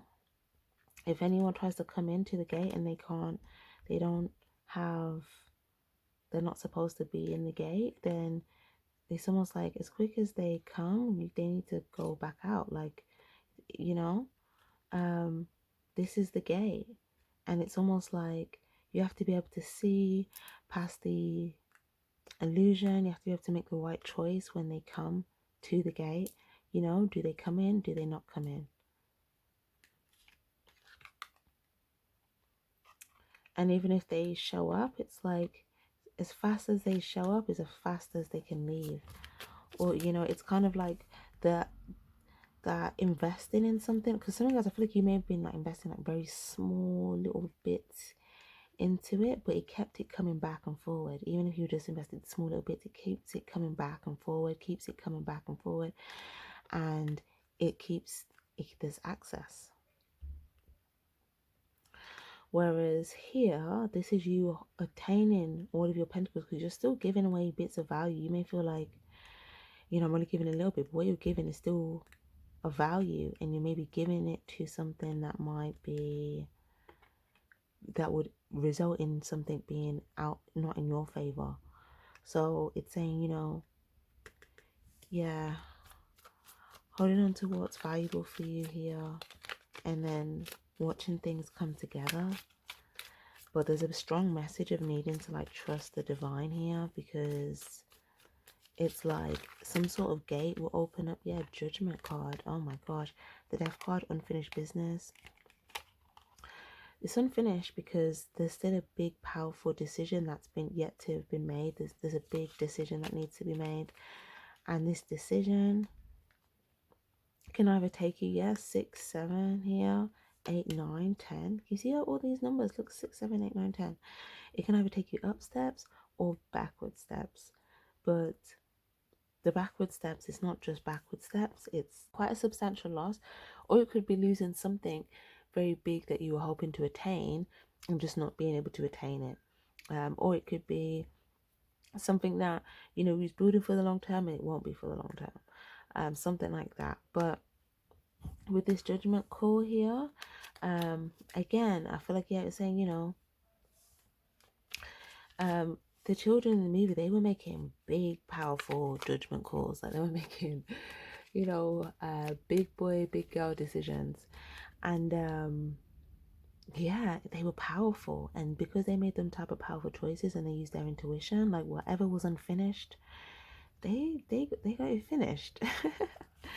They got it finished. So, and then yeah, everyone praised them. It's like it was like, you know, a victory, a celebration, and all of that good stuff. Now, with that being said, at the end, Harry was like, you know, so now that he's out, does that mean like he can't come back? But the guy said not necessarily. You know, he could still find a way to return. But again, I feel like that just has something to do with like the security procedures and stuff like that, because just because you can accomplish something, but then it's about maintenance, it's about staying on top of something, it's about being sharp, and again, it's about knowing what your position is, what you need to protect, what you need to do, so that whenever there's something that's presented with you, you can always make that decision from not only an intuitive place, but you can really use your awareness to see as well, you know. But if someone distracts you, then it could throw your awareness off, and then you may make a different choice when you and may not have known that was a big, powerful choice that you just made, just because someone could come in with all of this like excited energy or this fast energy or this, you know, they could rush in, you know, try to distract you, like whatever. But it's like different choices here. Yeah, look, another number 6. So yeah, it's saying, you know, some of you guys, you're coming back on yourself. You're coming back on yourself here to finish something, to complete something here that you may have started. There's an energy here of as well, like you could be feeling quite serious about something. But again, it's like if there's someone that you're, yeah, like I see you now, it's like you're using your head with that same decision of what you were given little, like small little bits to before, but it was still hindering something. It's like you're going back. You're going back on it, but you're using your head with it here, and this is the same decision. So I see some of you guys returning to this now, making like a decision with your logic in regards to this here. Yeah, oh my gosh. And then if you make that decision, you jump straight up to the 8, straight up to the number 8 here, because you skip this number 7, which is being distracted or being confused by this decision. But also the number 7 was also making this big powerful choice. So the number 6 might be just be you en route. Number 7, you make the big powerful choice instead of making a choice where someone tries to throw your intuition off by distracting you or by some sort of charm or whatever.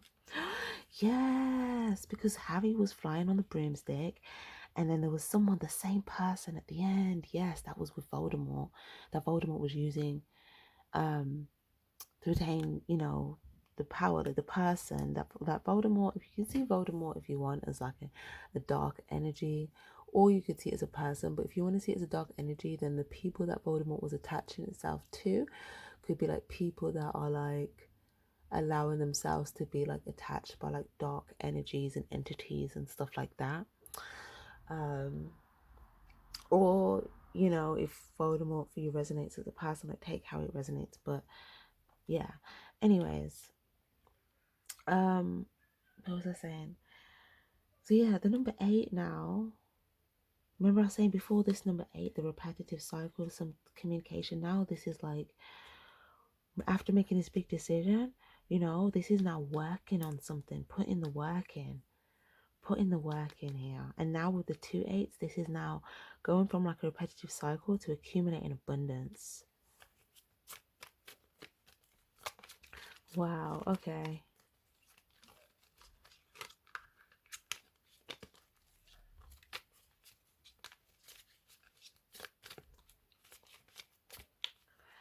Yeah, some of you guys as well, like you may feel like you're gonna, I feel like that's why I had to say the whole thing about the gatekeeper thing. Some of you guys, you may feel like, am I gonna come across like mean? Am I gonna look mean? But it's like that just might be the more logical side to you, where it's just like more straight to the point type of energy, you know, it's more clear cut, you know, that's kind of it. So it's like knowing where to use that side and where to use your other side. But yeah, but it's very interesting because like I said, the goblins, they they were born to be, they were perfect for that role.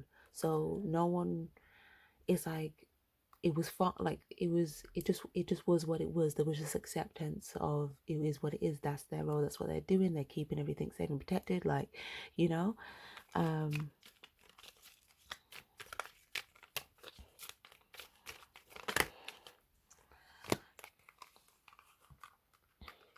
Sun and Rush, yes, lovely. There's the unicorn I was talking about with Hagrid at the beginning. Okay, and he flew in out of the sky. He flew in out of the sky and he dropped the baby off. And this was Harry. He didn't even want to be there. Well, when he was there, he didn't really like it there, you know, but he didn't, yeah, the family that was there, he didn't like them. Yeah, this the deceptive fake family here that he was staying with. But then Hagrid came back. He came back to see Harry. And then this is when he got the letter of acceptance as well. But he came back to tell Harry that he was magic, that he was a wizard, and that, you know, yeah, he came back and kind of, yeah, kind of defeated. Well, he helped Harry deal with like the oppressors, like the people that were trying to oppress him and make him feel like he wasn't worth anything.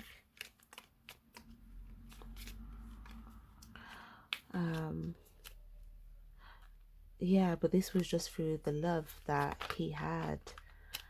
Again, Hagrid being that older man that was talking about that protects the grounds and the keys. But yeah, it's like he comes back, or he flies in, he flew in, and he lets this person know. Yeah, he lets Harry know that you're a wizard. And then Harry goes to the school. He meets his two friends, Hermione and Ron.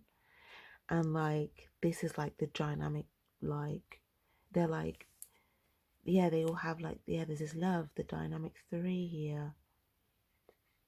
And they have this love, right? But then it's like, it's very interesting because the way they operate as a team, like they're all quite different. You know, Hermione, she's very like, she's a very skilled witch. She knows all the spells. She memorizes them all. She gets them out of a lot of stuff when they get caught up in stuff. Harry naturally has very good instincts, and he's able to kind of use his instincts as well. And he's also a very good wizard. Ron, uh, Ron dealt with like people getting onto him about not coming from like a great like upbringing or background, or not having very much, and that was how, like, you know, the bullies would try to break his spirit, because if you break someone's spirit, then you also affect him with like their magic and their power. So it's like someone trying to break someone's spirit here. But then like with the love that he was receiving from his peers, he was able to like, do you know what I mean, he was still powerful, you know. Wow.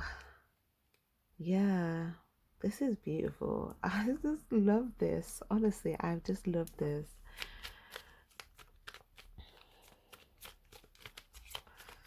Wow. Okay. And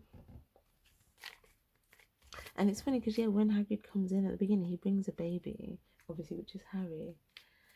And he says this boy will be famous.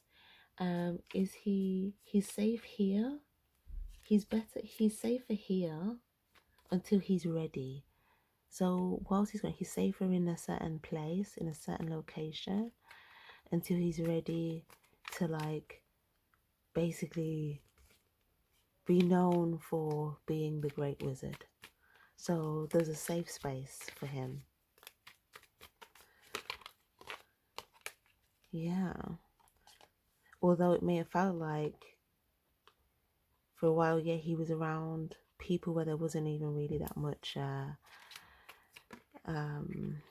love, okay? At the start of the journey, start of the life, start of the journey, okay? There wasn't much, like, in the play. Like, there was some play, but it wasn't complete fulfillment.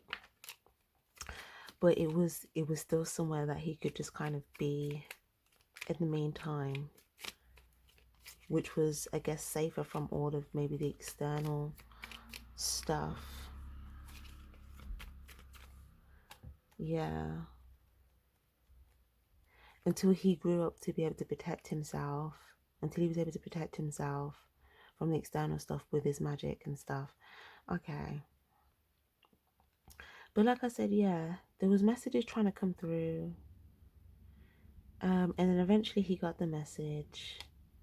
They weren't happy that he got the message because that meant that he was going to go somewhere else and be great and do great things, and they were just going to be, you know, doing the same thing. Yeah, the moon card. Yeah, and then he took the path of the unknown. He didn't know where he was going on the way to the school, to Hogwarts. He was like, okay, where does he go? And he had to go on the train track, and it was like 3.25 or something like that. But he didn't know where to go, but he took the path of the unknown, and then, yeah, then he met his three friends again. Oh, he had to run through a wall to get onto the platform. So that running through the wall, it kind of seems like where it seems like there's an obstacle, to the point if you feel like, oh my gosh, this is like a brick wall, like there's an obstacle, like a brick wall, to the point where, like, if someone built a brick wall in front of you, you think there's no way I can get through that. So that's, in your mind, is something that's perceived as a big obstacle, where there's like a big boulder in the way. It's like you can go through, in terms of, like, the obstacle isn't actually an obstacle. If you use your magic here, then yeah, that obstacle is not an obstacle for you. You can move through.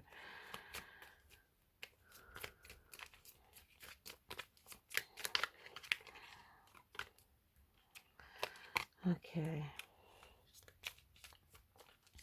Three of Swords. Okay, so they're pointing my direction to the point that each of the three kids at some point experience some sort of pain and heartbreak.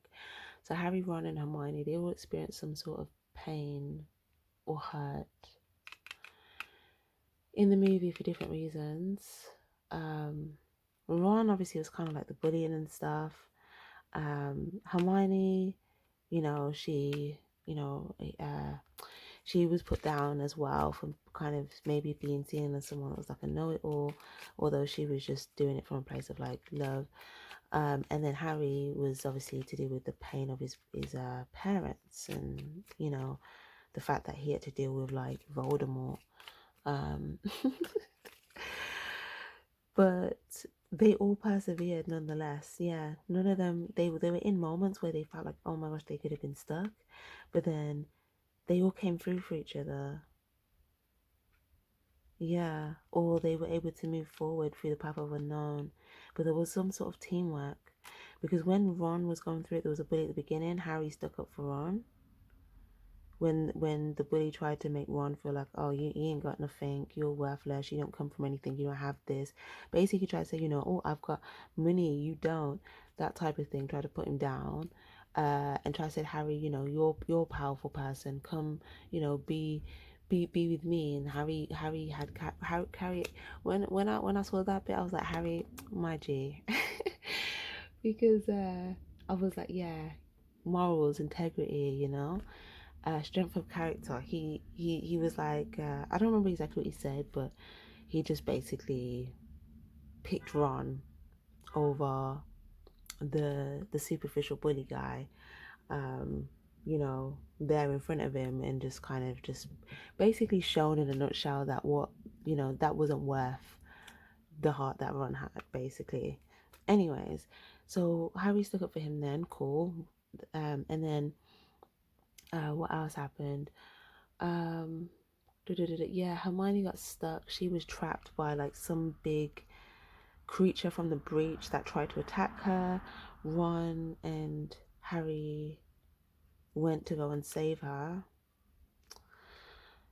And then they all used their magic together to defeat the thing together. And then what else?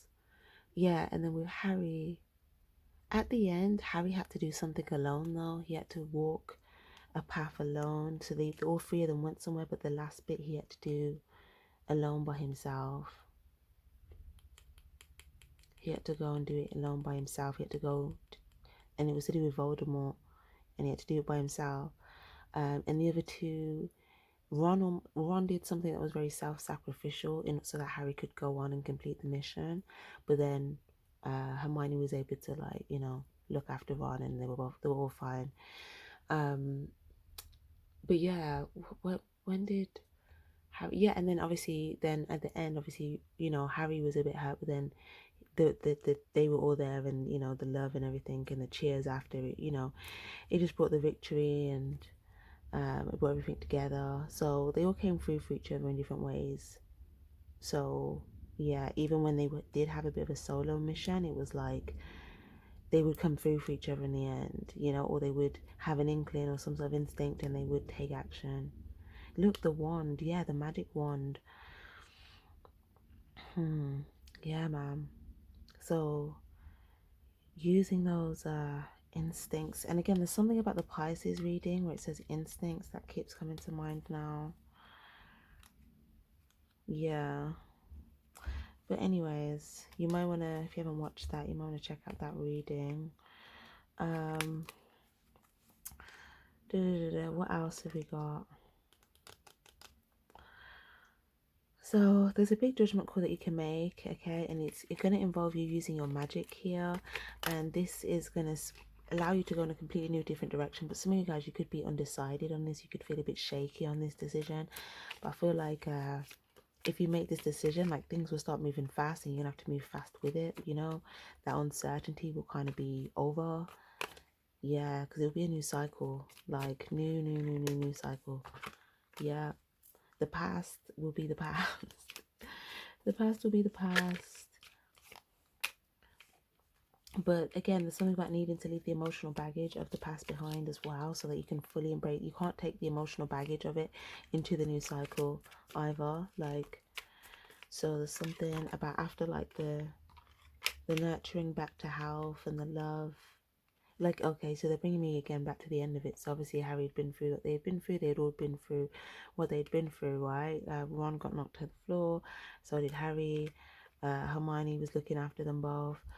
Well, no, she was looking after Ron, and then Harry was, you know, getting looked after in the hospital and by an elder wizard. And then, so all of that love, you know, recovery, and then after that, they all celebrated. They had a feast. It was great. And they didn't have that emotional baggage from that situation anymore. They were just like happy and free, and, you know, yeah, it was just kind of like a feeling of just feeling liberated. Okay. So yeah, 3 3 here in the devil. So some of you guys as well, if you're waiting, if you feel like you're in a constant waiting energy, that could be keeping you stuck as well. I feel like you need to like take inspired action, because the more that you're like uncertain or undecisive, like that waiting could be keeping you stuck or making you feel more powerless. Okay, there's something about liberating yourself from that feeling of feeling stuck or waiting, or you know, some of you guys, you may feel stuck just not being able to see what will happen in the future. Like you just feel completely stuck there. But if you feel stuck there, then this might be like this may be you needing to walk the path of the unknown here. But if you have any fear of pain or fear of hurt or fear in general that's stopping you, like that is, the fear is what the devil will use to keep you stuck. You know, fear is like the devil's, like one of the, I feel like it's one of the devil's favorite tools, if not the favorite tool. You know, how can I put fear into you, or how can I break your spirit, or whatever. They're more the covert ones, you know. A lot of the upfront ones is like, you know, manipulation and, you know, gaslighting and stuff. A lot of that stuff, even those are a bit covert as well. But then you get the blatant ones, like the blatant attacks and all of that stuff. But these are all different tactics, all of that type of thing. But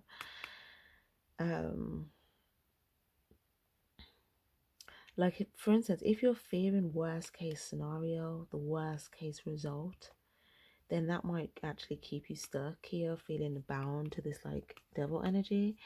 Okay, but if you're wanting to free yourself and liberate yourself from this feeling, from this cycle, then you have to not let the fear hold you back from moving forward and, you know, making some sort of decision that you're uncertain about. Because I feel like there's something that you're uncertain about, and this is like go, this is like green light. Okay, again, the 2 kids, yeah, 1 2 3. The minute Harry had that inkling, remember instincts, the Pisces card, instincts is what Harry had. The minute Harry had that instinct that something wasn't right about the exchange or the decision that Hagrid made, they just acted. They didn't even think about it. They knew there was no time to think. There was no time to think. There was no time to delay. It was like now or never. Now or the result they don't want, you know. It was go time. It was go time. Yeah, I would really say, you know, some of you guys might want to watch the movie. It's the Philosopher's Stone, by the way. Number 4.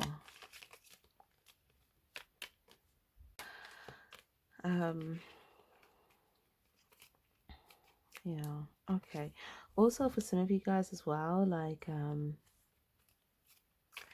there could be like someone that's, again, like if you feel like there's an energy of, okay, how can I explain? Some of you guys, you could have fears as well in regards to like your stability and stuff, okay, or fears around like letting go of something. There's something as well, there could be a stubborn energy as well. What's the stubbornness around? Yeah, about holding on to, it could be about holding on to like something, or it could even be money, or like holding on to some sort of like lack or feeling of lack, or, you know, I don't know, there's a strong sense of, if there's something that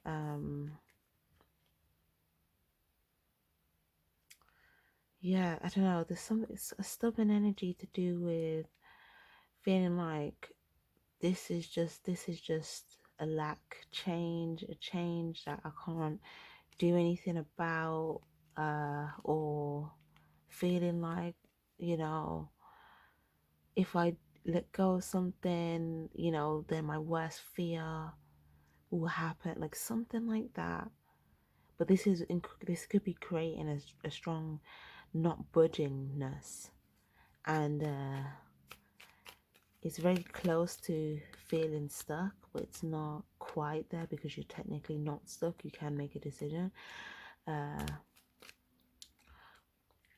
Queen of Wands in a rush, yeah. Again, this could be making decisions as well. This could be like a selfish energy here, but this could be like something to do with fearing lack. So if you feel like you're making a decision and you feel like, oh, this might be selfish, then it could have something to do with fearing being in lack or not having.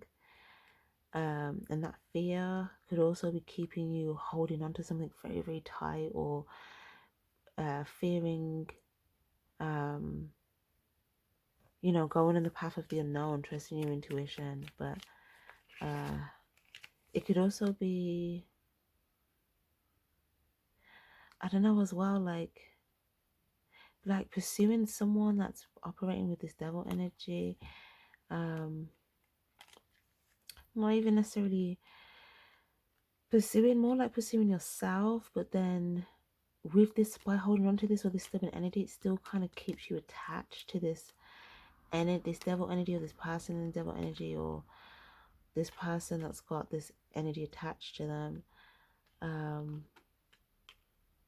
Okay, no, they're drawing me to, oh yeah, when Harry first spoke to the guy that had Voldemort attached to him, his head or whatever. So, you know, the guy that was basically operating, who Voldemort was operating, or who Voldemort was, the vessel that Voldemort was using. At first, Harry didn't even think it was that person, because that person didn't even come across initially as someone that would do that, you know. Harry thought it was actually Snake, who is, yeah, Harry at first thought it was Professor Snake, right? I haven't spoke about him yet, because he was very fascinated with the dark arts. But there's a reason why they teach the dark arts to the light wizards and witches, is because in order to understand how to protect yourself from something, you may need awareness of how something works. But you know, everyone kind of known that teacher to be quite obsessed with, in the, you know, he thought he really wanted to teach that subject instead of he was teaching potions.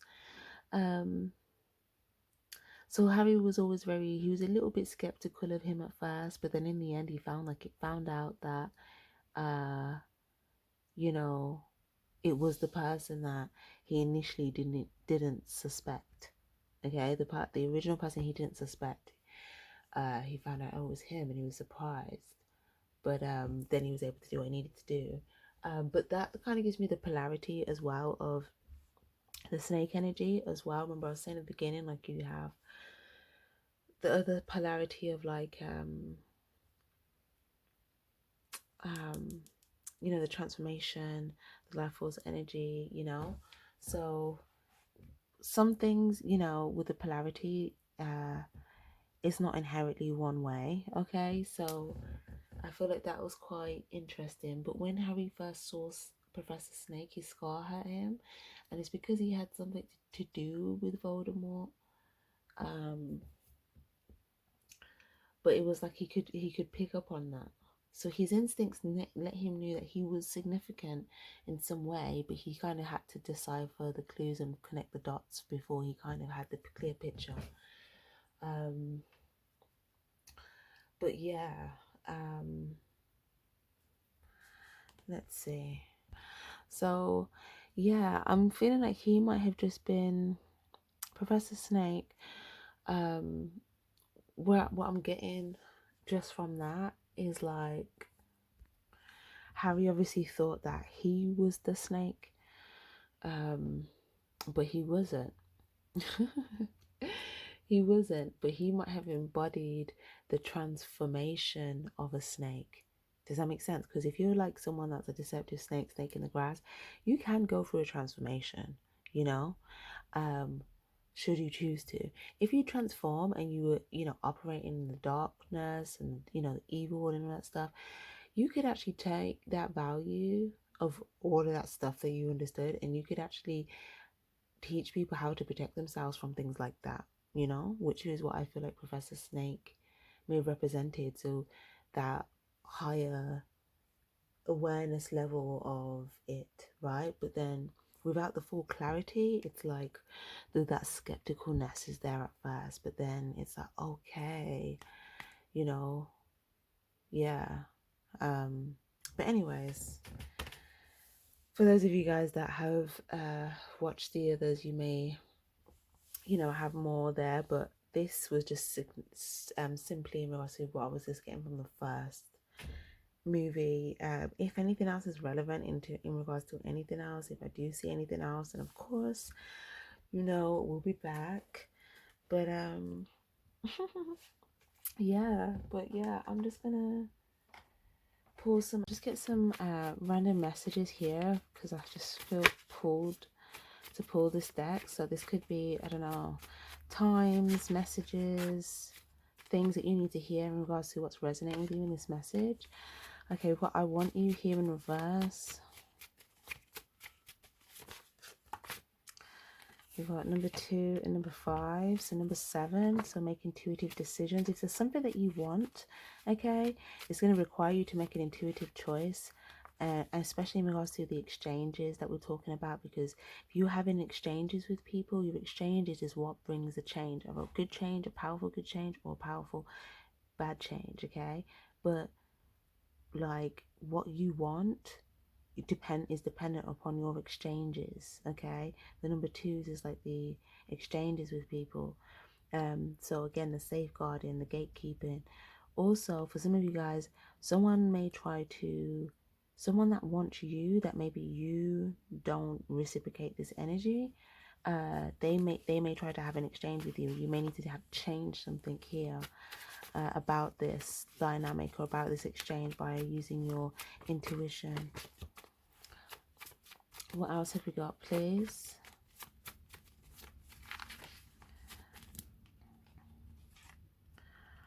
Half past at night and next year. So for some of you guys, oh, hold on, I owe you.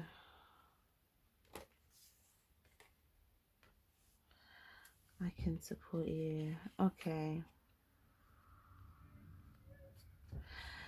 For some of you guys, I'm getting a message that someone could have said something about like this next year, or like in the next year, or you know, it's something about whether we're dissatisfied with something, or maybe someone's feeling dissatisfied with, like, you know, the way the year has been. But I feel like there could have been something where it's said to do with this mirror energy, but someone could have said something that they were dissatisfied about within this next year, okay? And it had something to do with where the temptation is for you. So someone could have already said something, or said they were dissatisfied with something. Something could have also happened at night time. We've got half past as well, so something might happen. Something could happen. You may be tempted, okay, at night time.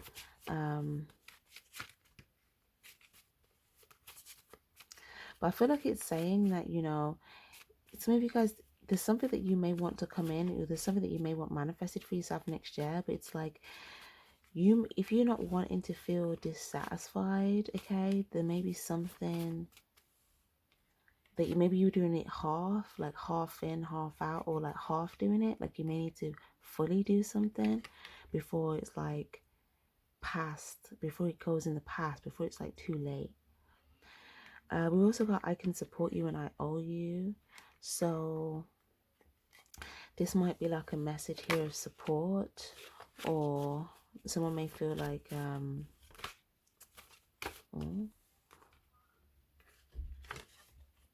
someone may feel like they owe someone support. I find you intimidating.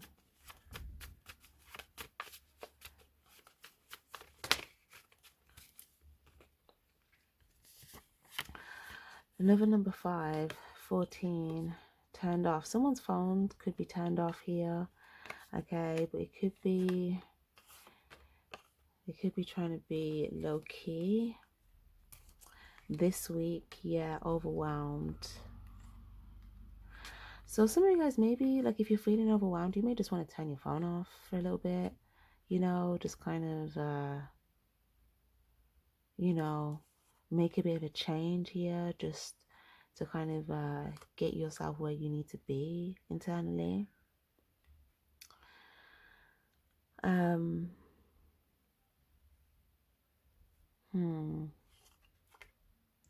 The door is closed in reverse. Yeah, I feel like some of you guys, the door needs to be closed, but it's not. It's half open still.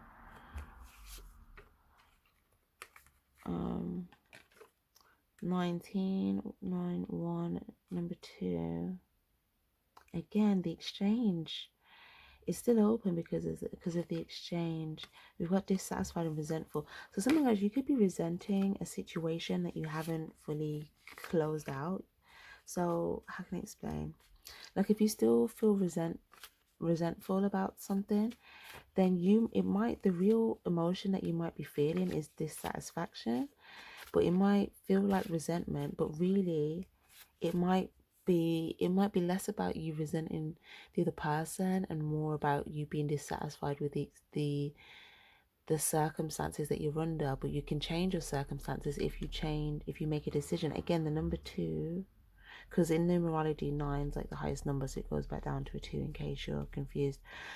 But again, number 20, the 2 and the 0, same thing. But yeah, it's like if you 2s are choices, and it's also the exchange as well. So if you are feeling resentful, you may really just be dissatisfied with a choice, but you can make another choice. And in order for you to go from feeling dissatisfied to satisfied, the choice might be to close a door here. Okay, the gatekeeping thing, the security procedures, the policies, you know, and not allowing temptation to keep it open, because I feel like you're going to be tempted to do so, but you need to remember where you are, like where it's bringing you dissatisfaction in your world. Because if you make a choice to close a door, then you won't have anything to be resentful for anymore. But if you make a choice to keep it open, then that's a choice that, again, you know, it's a personal choice that's been made, which is allowing yourself to still feel dissatisfied.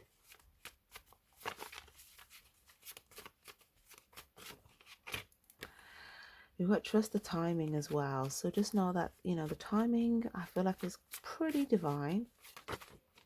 It's soon come. So something soon, ... So it's saying, yeah, trust the timing. If you make this choice, okay, trust the timing as well, because something, it's either it soon comes, or there could be something you're waiting to come, or you could be coming somewhere soon, or something's coming soon. Maybe it doesn't feel that soon to you though, but it's going to be soon enough.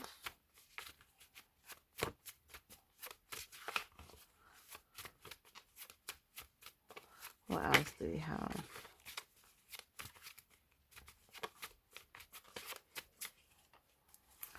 In love in reverse. Yeah, I feel like if you make this choice, okay, if you turn this around, you'll be in love with the result.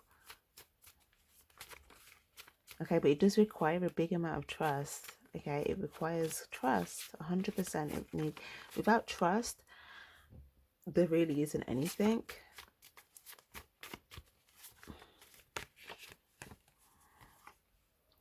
Elated. Yeah, you'll be elated, okay? You as well. Frustrated and depressed. You'll go from feeling frustrated, depressed, to feeling elated. Look, what did I say? Satisfied. In the afternoon. Satisfied. So some of you guys after 2 o'clock here, you're going to be feeling pretty satisfied with something. For others of you guys after 4 o'clock. Oh my gosh. Okay, some of you guys anywhere between 2 and 6 o'clock. Okay. But you're going to feel satisfied because there's going to be a sense of stability as well. That, you know, a sense of something being stable, and a sense of something about giving. 6, that giving energy. Pissed off last month. Some of you guys last month, you're going to be pissed off about something. It might be something very similar to something that may be a theme next week, okay? So something that pissed you off last month could be something similar to something that might happen next week. And that might just be a sign to say, okay, you're dissatisfied with this and you were dissatisfied with it then. You know, what choice are you going to make? Yeah, number 3. Because you can either have a leg up in a situation, or you know, you can wait and delay on a situation, not make a choice, and stay in this energy, stay feeling pissed off, dissatisfied. Yeah, number 6 again, something about where you're giving, what you're giving to, who you're giving to versus who you're not. You may need to check, making a choice around who to give to versus who not to give to, because we've got a lot of that here. This is bait. Oh my gosh, I don't. Yeah, okay. Uninspired. So as well, if you're feeling uninspired to do something, then yeah, hold on. Uninspired about what?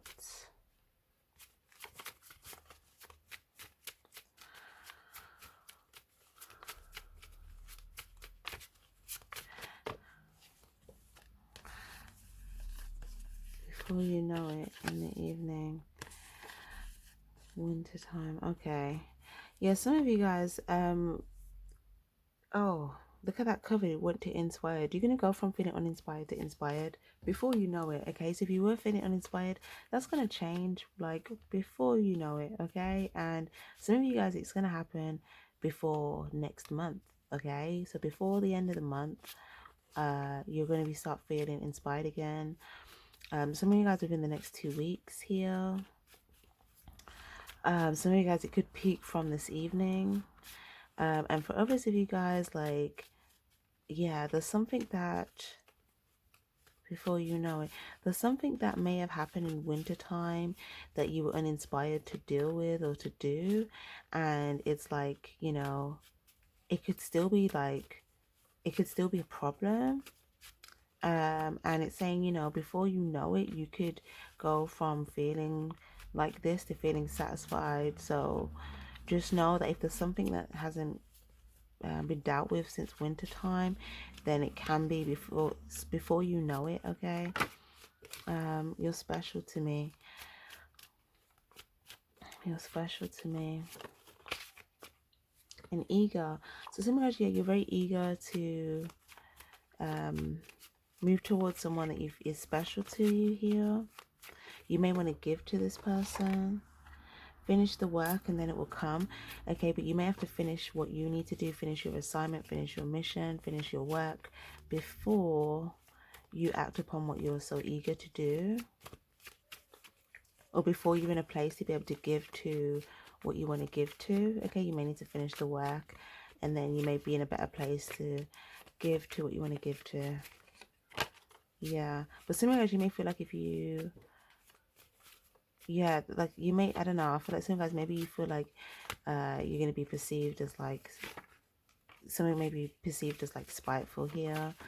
I don't care what they say. But some of you guys, yeah, you're just like, I think you're going to get to a point where you're just not going to care anymore. You're going to be like, okay, I don't care.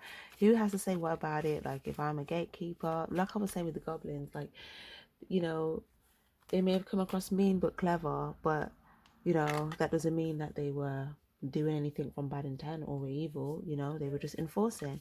So something that you're gonna, like, that could also be a trap that someone may try to play on your fears, like, oh, you know, maybe you're gonna care what people think about you, care what people say, so let me do this so that you don't, it dims your light, you don't, you know, show up how you're meant to show up, because you're not gonna want people to think of you like this or see you like this. But I feel like you're gonna get to a point where you're just like, I don't really care what people have to say about me. Like, if they think that I'm being spiteful when I know I'm just like finishing the work that I need to do, then like, it is what it is.